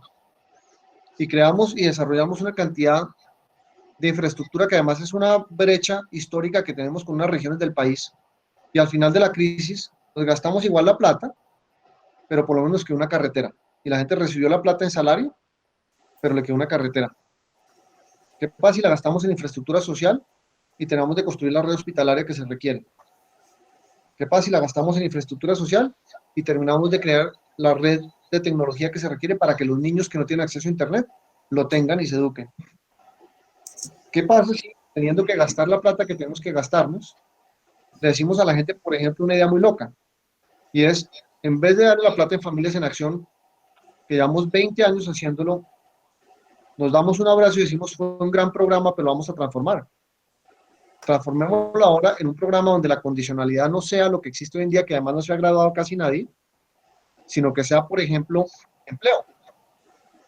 Hay 3 millones de hogares en Colombia que no tienen casa propia. Se llama hacinamiento, y esa es la brecha, el rezago habitacional del país. ¿Qué pasa si le damos a la gente y le decimos, oiga, por los próximos 4 o 5 años que tenemos que darle empleo y tenemos que endeudarnos para hacerlo, en vez de dárselo para que se quede en su casa, lo vamos a dar para que construya una casa para usted? Y al final del proceso, deshacemos el hacinamiento y termina la gente habiéndose autopagado o autoconstruido su casa con los programas de asistencialismo. Yo creo que esos son los planes de desarrollo. ¿Qué pasa si construimos y pavimentamos las vías terciarias y le damos empleo a la gente en los pueblos? Todo eso no se puede hacer normalmente porque no había con qué. Pero es que estamos en una crisis sin precedentes y tenemos que generarle a la gente condiciones de vida y de empleo. Entonces, gastemos como nunca, pero gastemos inteligente. Lo que a mí me dolería muchísimo es que nos reunamos nuevamente en 3 o 4 años y digamos, nos endeudamos y el país está no solamente endeudado, sino más pobre, con el mismo nivel de desempleo o más nivel de desempleo, y todas esas deudas sociales no las cerramos, y no avanzamos y no desarrollamos tecnológicamente y no innovamos y no generamos productividad. Ese debería ser el plan de desarrollo de un alcalde, de un gobernador o de un presidente, incluyendo el actual. Creo yo. Perdón que acá estoy botando ideas. Muchas gracias, André, muy amable. Muchas gracias, Franklin Espitia, y se prepara David Vázquez, por favor. Buenas noches, doctor Cadena, lo felicito y le agradezco por su excelente presentación. conferencia fue de gran valor didáctico, rica tanto en información como en claridad de los datos. Mi pregunta es, a partir del día de hoy, los profesionales de la salud, posterior a esta conferencia suya y con toda esta información que nos ha facilitado, ¿cómo y cuándo podemos ayudar a reactivar la economía posterior a la pandemia? ¿Desde el sector salud dices tú? Sí, de profesionales de la salud. Mira, yo creo que aquí va a haber algo muy interesante. Me voy a meter en problemas porque no sé suficiente. Pero no importa, para eso generemos debate. Se ha dado una situación muy interesante en el país, es que la Ley 100 nos permitió hacer un cambio estructural en el sistema de salud que claramente se vio beneficiado en el acceso. Y el desarrollo de los últimos 20 años en acceso a la salud y en calidad de salud para el promedio del colombiano es absolutamente increíble. Pero yo creo que falta darle una vuelta de tuerca todavía, después de ya 20 años de haber visto algo tan espectacular como lo que sucedió en el acceso y la capacidad de generación de una oferta, que subió casi que a cubrimiento universal, para que el sistema de salud, que va a seguir siendo uno de los 2 o 3 grandes áreas de desarrollo y de crecimiento y de inversión de un país, y más cuando hay una tendencia de envejecimiento tan marcada como la que estamos viendo a nivel global. No se nos olvide que Colombia tenía hasta hace apenas 25 años una tasa de natalidad de casi 5% y está al orden del 1.8.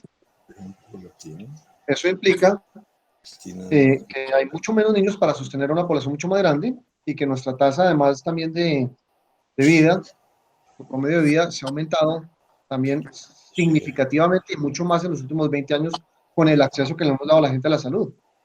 Eso nos genera una problemática de largo plazo y es un gran beneficio para una proporción de la población que no tenía el acceso a la salud, pero una problemática sobre la seguridad social tremenda, principalmente en salud, pero también profesional, por supuesto. Y eso va a requerir que hagamos una repensada muy profunda del sector.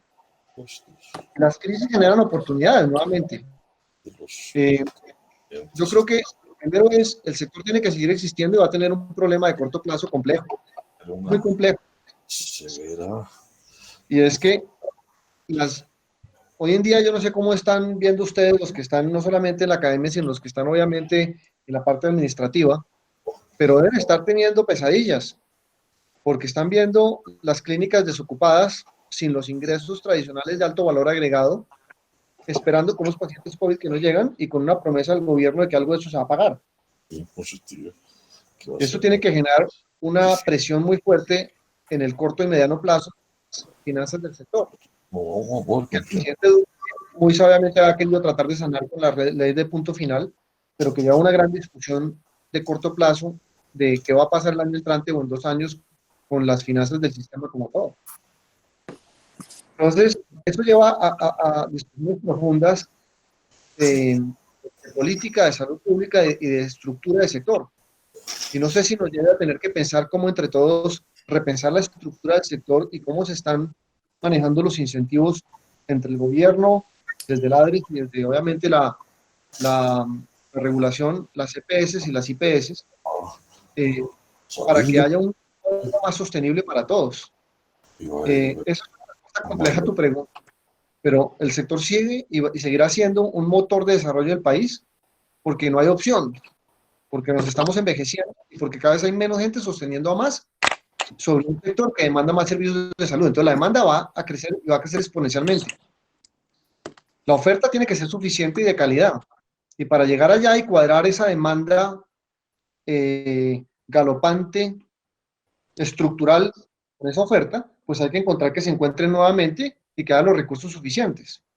Y eso lleva a que se repiensen pero también a una necesidad de eficientización del sector como nunca antes se había visto.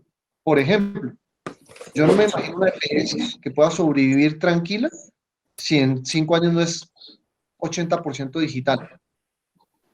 Y una IPS que no tenga también una capacidad digital para poder rápidamente recuperar su capital de trabajo y no esperarse 9 meses a que le paguen.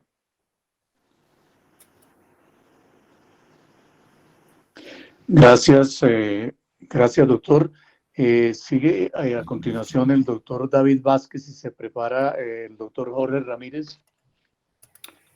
Muchas gracias, Andrés, por la excelente presentación, que al principio pues, nos dejó bastante preocupados porque es para preocuparse la situación y luego nos abre una luz de esperanza en nuevas ideas y nuevos aportes.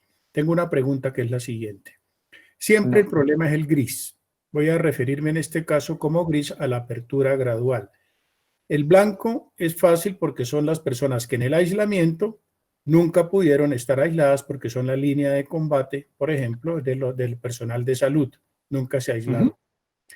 El negro son las personas que siempre van a estar hasta que pase esta crisis aisladas. Me refiero, por ejemplo, a los mayores, población de adultos mayores, etc.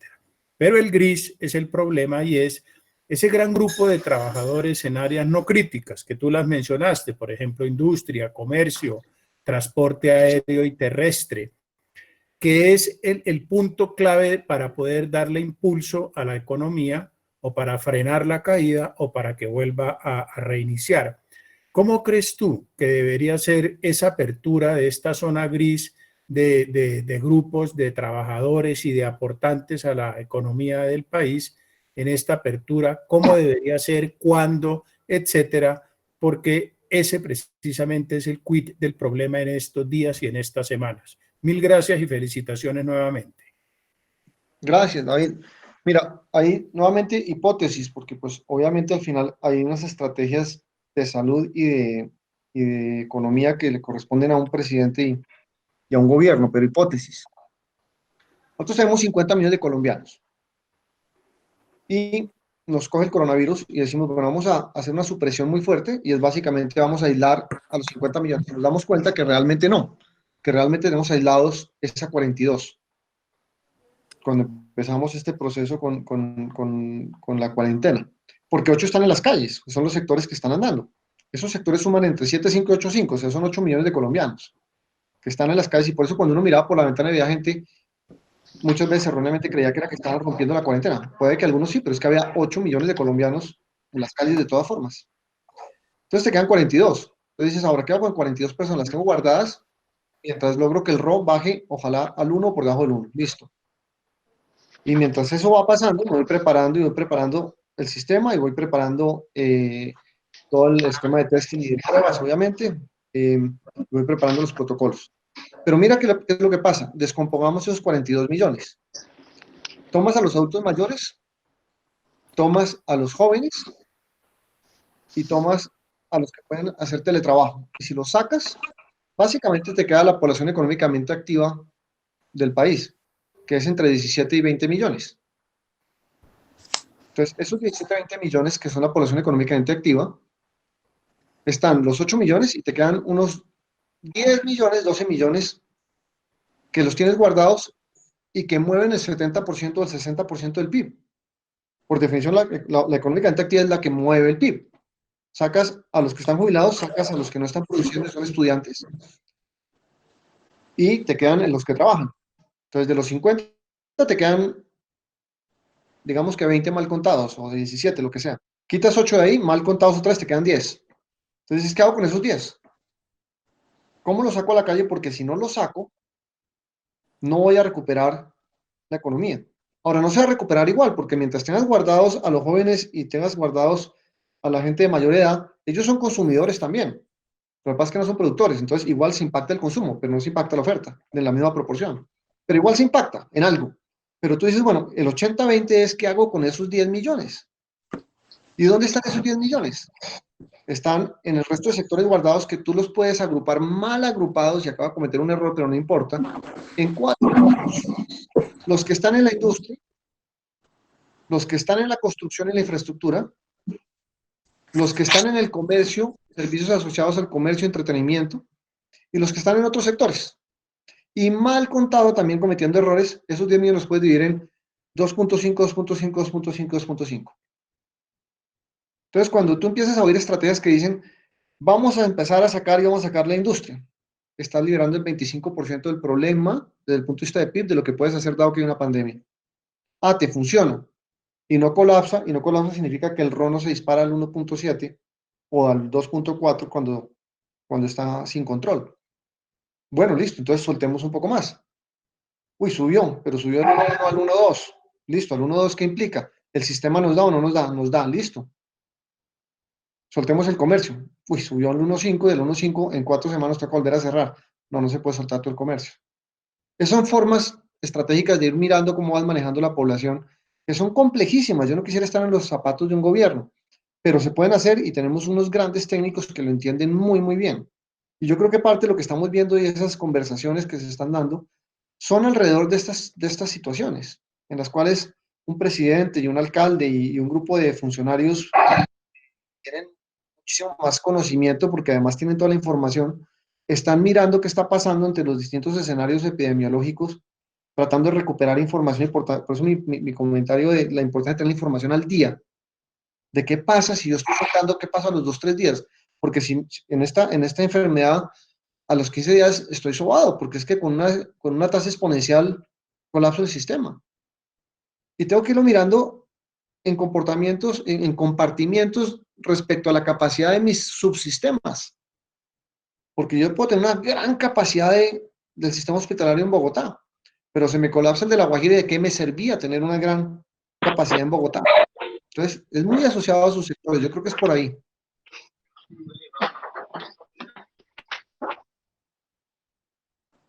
Gracias, doctor, muy amable. Sigue el doctor Jorge Ramírez y se prepara Ariel Iván Ruiz.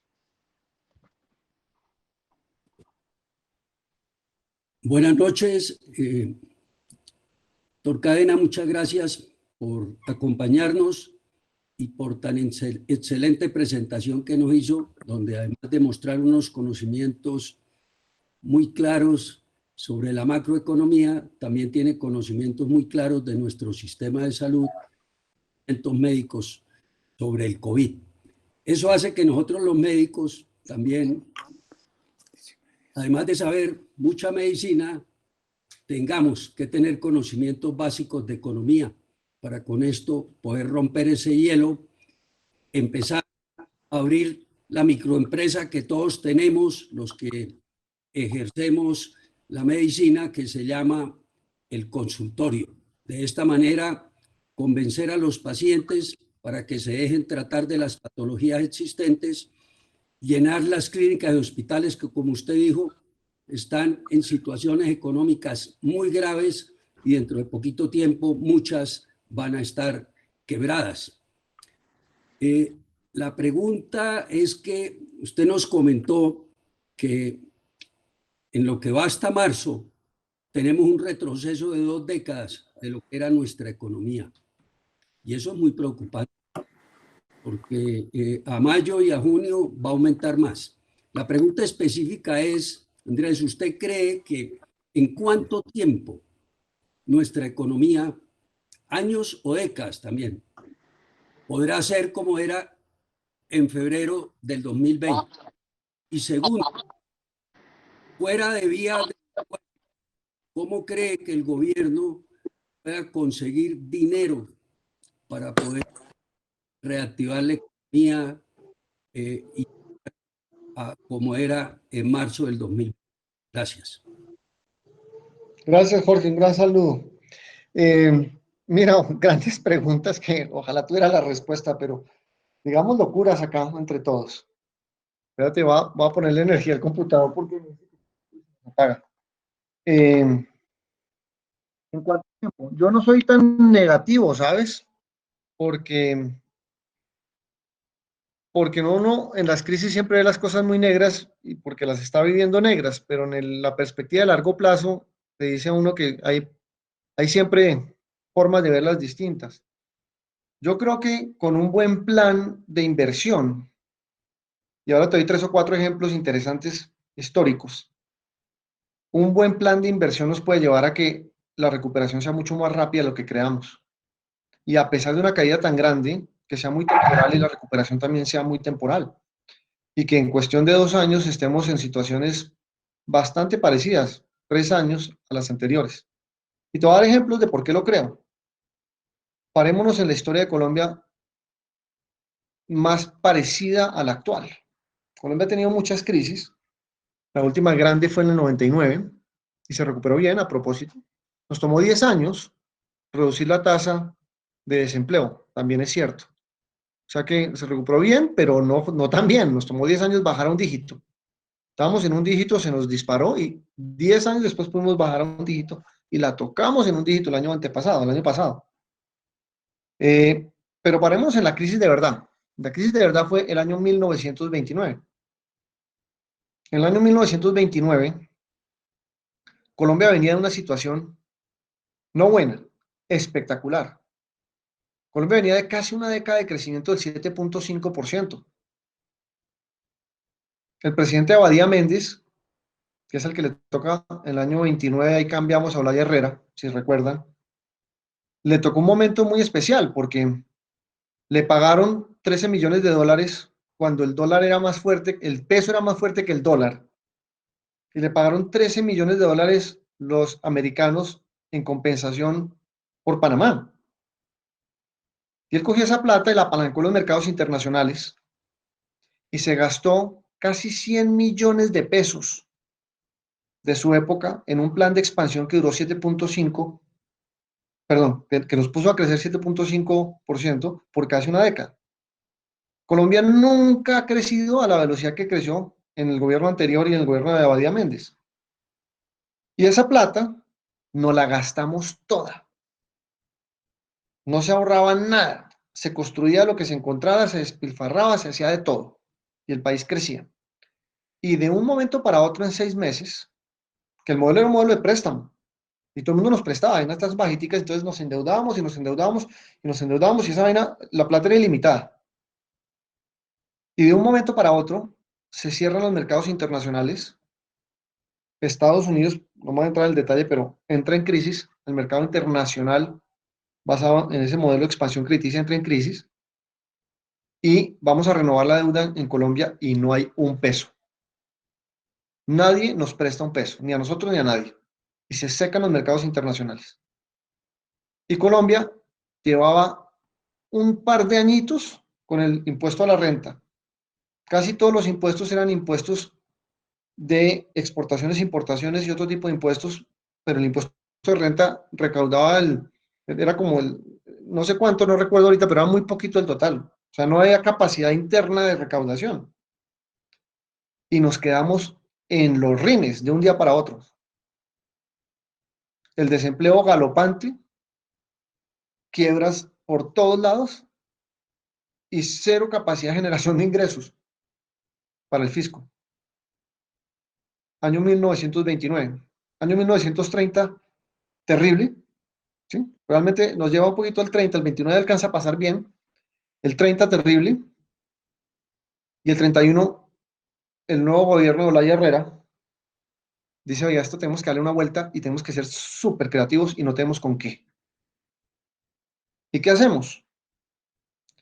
En el año 30, finales del 30, principios del 31, hay un ministro de Hacienda, que algunos recordarán de sus padres que les comentaron, yo lo recuerdo de mi abuelo que me hacía leer de él y por eso me sé estas historias. Me dijo, oiga, algún día estas historias le van a servir en la vida, léalas. Y me mandó la biografía de él, se llamaba Esteban Jaramillo. Esteban Jaramillo fue el ministro del año 31. ¿Qué hizo Esteban Jaramillo con el presidente Olaya Herrera? Se inventaron un plan más fuerte todavía que el famoso de Franklin Delano Roosevelt y más rápido. Roosevelt, la economía americana se demoró del 29 al 33 en montar un plan y 10 años en poder ejecutarlo bien y recuperarse. Colombia en el 31 montó su New Deal y para el año 33, principios del 34, ya se ha recuperado, se le han abierto los mercados, ya ha generado el empleo equivalente al que ha destruido. Le tomó 3 años llegar allá. ¿Y qué fue lo que hicieron en su momento? Fue básicamente un plan de infraestructura. Decidieron que iban a construir más o menos 1.400 kilómetros, 1.400 kilómetros de nuevas carreteras y 300 kilómetros de ferrocarriles. Pero no había plata. Entonces dijeron, ¿de dónde la sacamos? Fueron a los mercados internacionales y todo el mundo dijo, yo no le presto. Y no había ingresos internos. Se lo inventaron, Jorge. ¿De dónde la sacaron? Fueron al Banco de la República que tenía 15 añitos. Apenas, era un banquito. Y le dijeron, emita. Y el banco decía, oiga, pero si usted era el presidente de la Junta del Banco hasta hace unos meses, nos decía que no emitiéramos, y ahora ¿cómo nos viene a decir que emitamos? Digo, es que las cosas cambiaron, el mundo cambió, yo soy el más ortodoxo, pero cambió, tenemos que emitir. Entonces llegaron a un acuerdo. Colombia siempre ha sido muy ortodoxa, tenemos muy buenos economistas.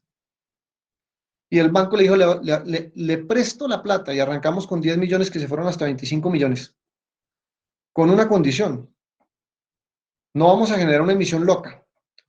Yo le presto la plata, no emitimos, que es distinto. Usted me la tiene que pagar como gobierno y me va a entregar una serie de activos como garantías, y si no me quedo yo con ellas y el Banco de la República se vuelve una holding. Y el gobierno tuvo que pignorar sus activos físicos, incluyendo las minas de sal de Zipaquirá.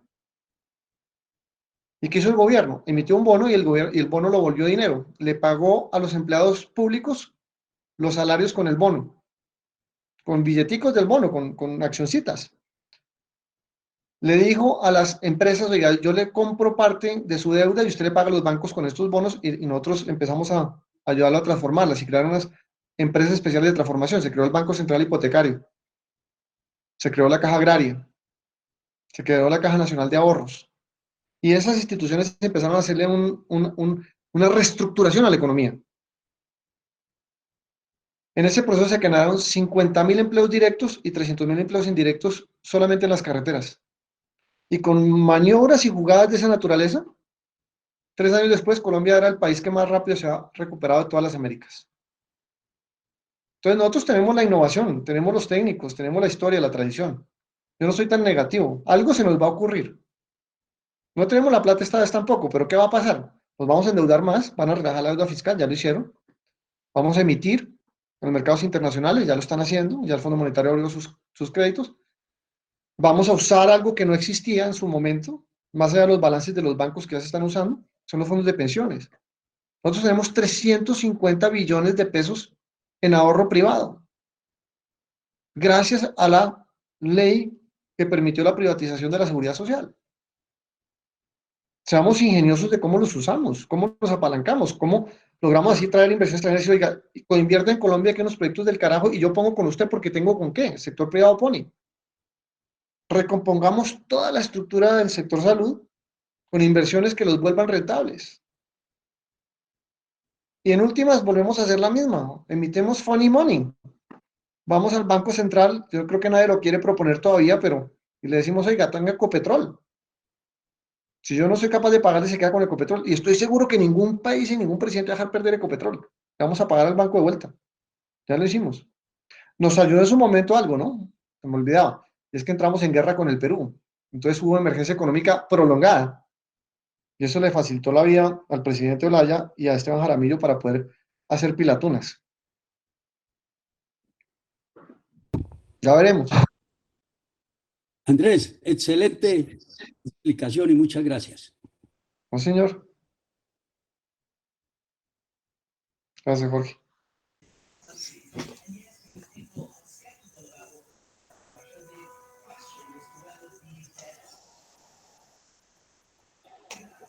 Carajo. Se prepara el doctor Ariel Iván Ruiz y después Humberto Burgos, por favor. Gracias, buenas noches. ¿Me escuchan? Sí, señor. Sí. Gracias.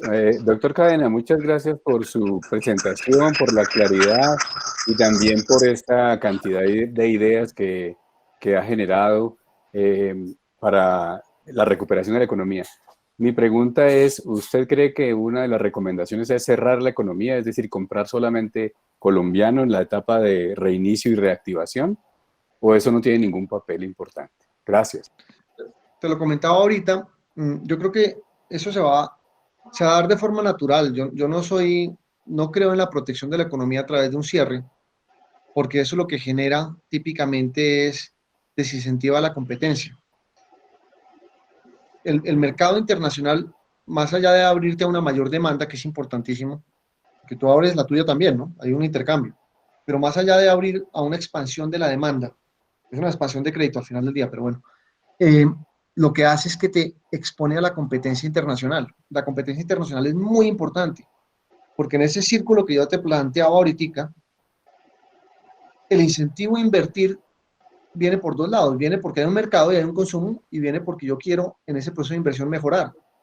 Si yo soy un monopolio, si yo soy un oligopolio, si yo no tengo competencia, si yo lo que produzca lo vendo, ¿para qué invierto en innovación? Si igual produzco esto y lo vendo igual a si produzco uno de tercera categoría. Cuando tengo un monopolio, por definición, la innovación se restringe. Y cuando no hay innovación y no hay necesidad de inversión en nuevas tecnologías y en un desarrollo, no hay desarrollo de capital humano porque no necesito pagarle mejor a mis trabajadores. Sencillamente con mantenerlos en la misma línea de producción y contratar más gente con la misma tecnología, sigo avanzando. Y eso no deja que el círculo se mueva y que suban los salarios. Que no hay especialización del trabajo, no hay necesidad de prepararlos y educarlos y valen más en el mercado porque son más educados y hay que pagarles. Entonces, ese es el gran problema del cierre de los mercados, que suenan como una panacea, pero lo que hacen es que te generan, te exacerban la explicación que te daba del pre-COVID de por qué Colombia es lo que es. Entonces, hay que pensar en algo que sea intermedio en el corto plazo, en donde, dado que tenemos que promover la economía, tenemos que facilitar el desarrollo de la producción en Colombia, en lo posible, pero sin terminar en un esquema en el cual terminemos es favoreciendo a unos pocos, que ya pasó durante la época cepalina, se crearon unas grandes empresas, y esas grandes empresas que existen en Colombia, que son muy buenas, son de clase mundial, hay una por cada, todo el resto de su sector casi. Entonces eso tenemos que evitarlo.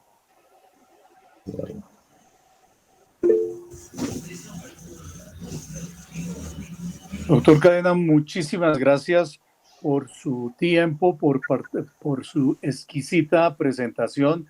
La disfrutamos muchísimo. El doctor Remberto Burgos, creo que había pedido la palabra. Remberto, su última intervención y terminamos. Sí, gracias, académico, doctor Cadena, muchas gracias por su intervención clara, simple de un problema tan serio. Mire, yo le voy a colocar una analogía. Yo creo que nosotros estamos, el ejemplo de la tina, pues universalmente conocido. Los chorritos que entran a la tina son a gotas y unos ductos muy grandes por donde el agua se va desocupando. A final de año esa tina va a estar absolutamente desocupada y esta va a ser, yo creo que el tiempo de la pandemia de la improductividad. ¿Qué viene el año entrante? Los recursos públicos no son del Estado, son de los que pagan impuestos, de los contribuyentes. Entonces, ¿qué va a pasar? Que la pandemia impositiva se viene el año entrante, la persona sin productividad no alcanza y acude al patrimonio y va a ser el empobrecimiento de los bienes que tiene el individuo. Yo quisiera conocer cuál es su perspectiva en cuanto a esos fenómenos que el cerebro social, digámoslo así, nos está anunciando.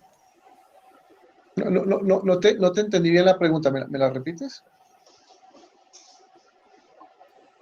O sea, ¿cómo ve usted el hecho de que el año entrante en un país cuya productividad va a estar en cero, en menos cero, venga una sobrecarga impositiva con mayores impuestos y la persona no alcanza a cumplirla? Mal.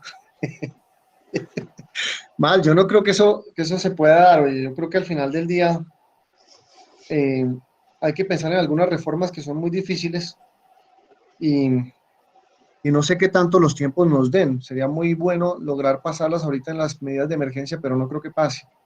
Pero pues obviamente hay dos o tres que son obvias. Una es la que estás diciendo, que es la tributaria, que típicamente son impuestos, son reformas. A veces hay que hacerlas no para pedir más, sino para distribuir mejor. Esa es una. La otra es la laboral, la otra es la pensional, la otra es la de la salud. O sea, hay 3 o 4 grandes reformas que son estructurales para equilibrar las cargas. Esa a la que te refieres tú, yo creo que lo que se va a venir es un proceso en el cual el gobierno, por necesidad, y yo quiero pensar así positivamente nuevamente, va a desarrollar unas capacidades adicionales para poder recaudar más sin tener que subir los impuestos, o inventarse unos impuestos diferentes que no sean tan regresivos.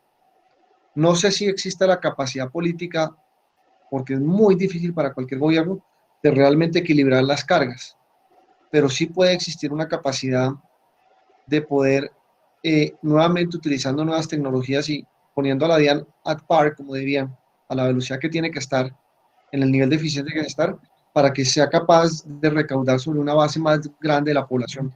No estoy hablando de aumentar el IVA, sino estoy hablando de evitar la evasión. Y lo hemos visto. O sea, yo lo he visto en proyectos que nosotros hemos hecho en Estados Unidos con el IRS, en Israel, en UK, en Francia, en muchos otros países, en donde utilizando las tecnologías digitales, la analítica avanzada, se identifican los ingresos reales de la gente y se inventan formas creativas de decir, oiga, usted nos debe tanto en el fisco, y yo no le estoy subiendo los impuestos a nadie, estoy haciendo que el que no pague, pague, que el que no ha pagado, pague. Yo creo que viene más por ahí que un aumento generalizado de las tasas. Ahora, también, volviendo a la época del 30, en la época del 30 también hubo su impuesto al patrimonio, fue el 0.5. En la época del Plan Colombia y en los años del gobierno, finales del gobierno Pastrana y años del gobierno Uribe, también tuvimos nuestro impuesto al patrimonio con destinación específica a la guerra y después a la paz. Ahí sí me parece que vamos a ver jugadas, yo no me quiero anticipar ni siquiera pensar lo que se le ocurriera a un ministro de Hacienda ávido de recursos, pero los más ricos van a tener que poner más, yo creo. Andrés, realmente muy didáctica y muy elegante su presentación. La disfrutamos mucho todos. Mira que hay una gran asistencia, solamente muy pocos salían. Eso quiere decir que todo funcionó muy bien. Queremos agradecerle y le agradezco en nombre de la Academia Nacional de Medicina toda su capacidad tan sencilla de explicarnos a nosotros los médicos todo este tipo de temas que muchas veces son difíciles de entender. Muchísimas gracias, le agradezco muchísimo el que haya aceptado esta conferencia con nosotros, y la verdad el hecho de que esté relacionado con el profesor Cadena, yo creo que lo compromete para que en una segunda o tercera oportunidad podamos estar con usted y nos explique de forma tan didáctica todo este tipo de problemas económicos que están sucediendo. Nos quedan realmente muchos interrogantes, muchas preguntas que pudiéramos hacerle, pero por motivo del tiempo y no abusar de su generosidad, vamos a dar por terminado esto, pero la verdad yo sí quiero comprometerlo para una segunda futura sesión de toda esta parte económica que para nosotros los médicos la sentimos mucho, pero a veces puede ser un poquito complicado comprenderla. Muchas gracias nuevamente y no sé, solo me resta invitarlo otra vez, comprometerlo para otra invitación para continuar con esta charla tan didáctica. No, muchísimas gracias. Señor presidente. Quisiera un momentico. Una última pregunta que antes de dar la despedida para el doctor Cadena. Usted nos habla que muy posiblemente al terminar la crisis, en alguna forma se va a conseguir algún dinero prestado por organismos internacionales o por la última opción que utilizó el presidente de aquella época que bien nos mencionó, así sea empeñando a Ecopetrol, lo que fuera. Entonces, este dinero, ¿cómo podría ser la mejor inversión? Y cómo esta mejor inversión hacer los cambios sociales y estructurales que estamos observando. Y, como usted también nos habló, de un nuevo contrato social. ¿Cómo sería ese nuevo contrato social? Igual al actual, parecido, completamente diferente. ¿Cómo podría ser ese tejemaneje, esa macroeconomía, digámoslo así? Esa es una gran discusión que se está dando pre-COVID y que se va a acelerar.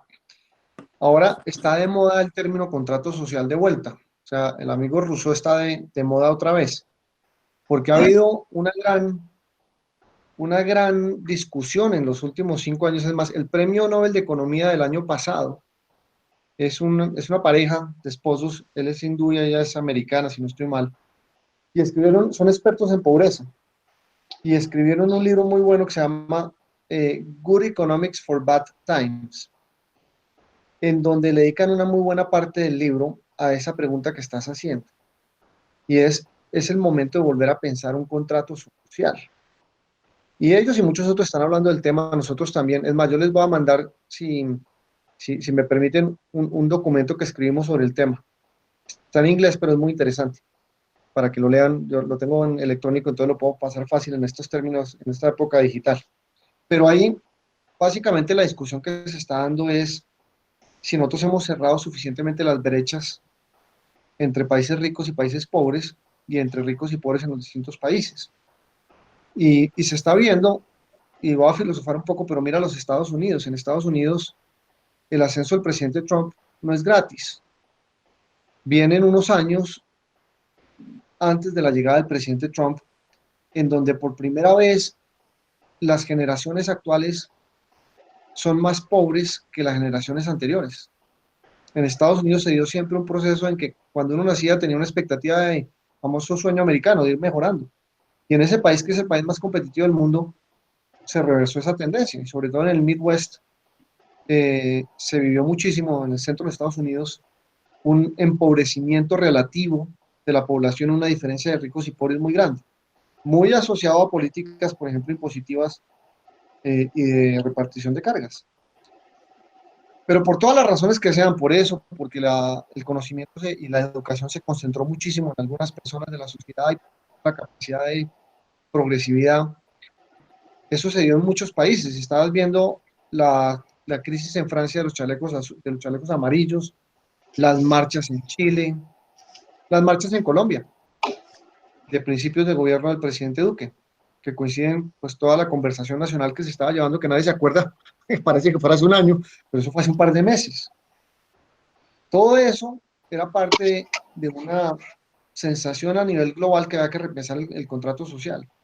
Yo creo que eso se va a acelerar después de COVID, porque se van a diferenciar más las situaciones, como en cualquier crisis. Y va a llevar a los gobiernos a tener que pensar qué hacemos, cómo promovemos, en la medida que se va desarrollando más el mundo. Esto lo va a acelerar muchísimo, la digitalización va a acelerar muchísimo el desarrollo del ser humano, pero va a generar ganadores y perdedores otra vez. Va a haber gente que pierde estructuralmente su empleo. La iba a perder sin COVID, imagínate con COVID. En sectores en donde, si lo puede hacer digital, ¿para qué lo necesita? La destrucción de un sector, por ejemplo, que se van a reír, pero el número de abogados y la destrucción de nuevos puestos de derecho en los Estados Unidos estaba cayendo al 25% interanual por los últimos 3 años, porque los robots pueden hacer la labor de los abogados. Entonces, todo eso ha llevado a una gran inquietud, y es todo este esquema de la robotización, y más allá de eso, del desarrollo ¿cómo es que se llama? La inteligencia artificial, ¿a dónde nos iba a llevar y qué impacto tiene en el contrato social? Porque si lo llevamos al extremo y las máquinas nos pueden reemplazar en todo, como poco a poco lo van haciendo, van automatizando todo, entonces pues ninguno de nosotros tendría que trabajar en unos años, porque las máquinas podrían hacer todo, llevándolo a un extremo irrisorio. Y entonces el contrato social, que principalmente es un contrato de empleo y de transacción de horas de trabajo, ¿en qué queda? Yo creo que, como siempre, el ser humano se reinventa. En la Revolución Industrial surgió la misma discusión. Con Adam Smith en su época se discutía muchísimo de si se iba a acabar el empleo, porque las máquinas iban eventualmente a reemplazar al hombre, y nunca pasó. Le ayudaron a ser más productivos. Los países que las utilizaron bien se volvieron países industrializados y ricos. Ahora va a pasar lo mismo. La digitalización va a ayudar a una simbiosis del ser humano con las máquinas. El problema es cuando nosotros no participamos de eso, nos quedamos atrás. Y por eso tenemos que utilizar una crisis como esta en varios sentidos. Uno, en hacer un adelanto tecnológico muy importante y gastar bien. Dos, en generar empleo, porque la gente sin empleo se muere de hambre, y nos toca entonces darle de comer. Si nos toca darle de comer, la plática que había se le va a dar para eso. pero buscar que no se vaya, o sea, cómo repensamos ese contrato para generar el empleo suficiente y para evitar que sea, lo más fácil siempre es el populismo y es el asistencialismo. Y en la política es mucho más fácil regalar la plata que pensar en cómo invertir y cómo generar. Y ese es el gran reto.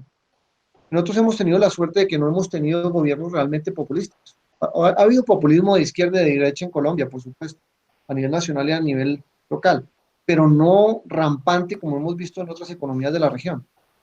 Y hay que evitar esa situación y votar bien y asegurarnos de que esta crisis generamos una unión hacia unos planes de inversión y planes mucho más de innovación que asistencialismo y que el próximo presidente siga esa línea. Yo creo que es por ahí, hermano.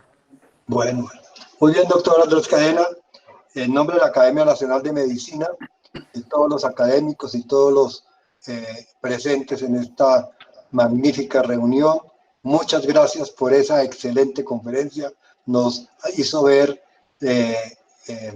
posibilidades del COVID, el futuro y muchas ideas que, como usted bien lo manifestó, empiezan muy seguramente a trabajar en nuestras mentes también.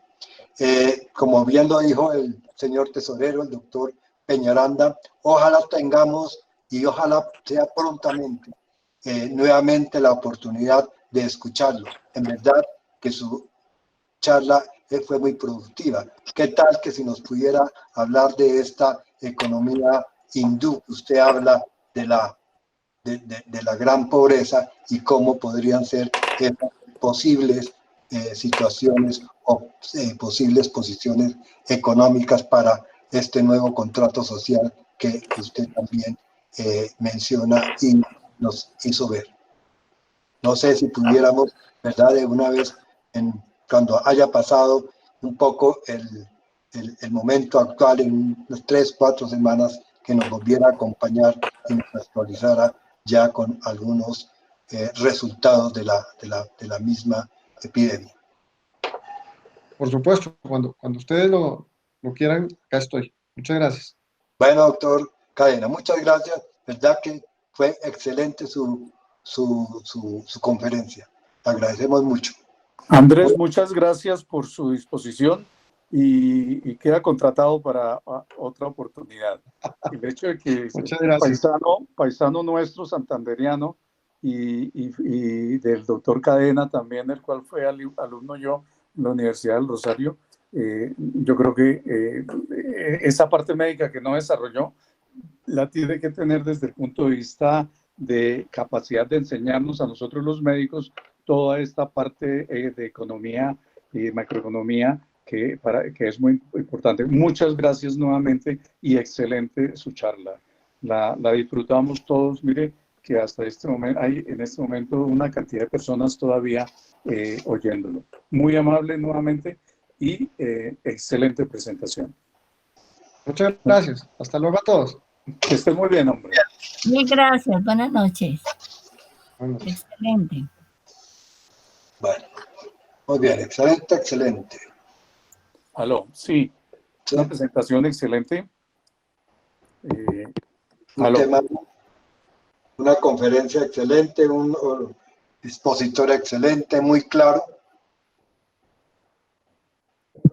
Muchas gracias a todos. Muchas gracias.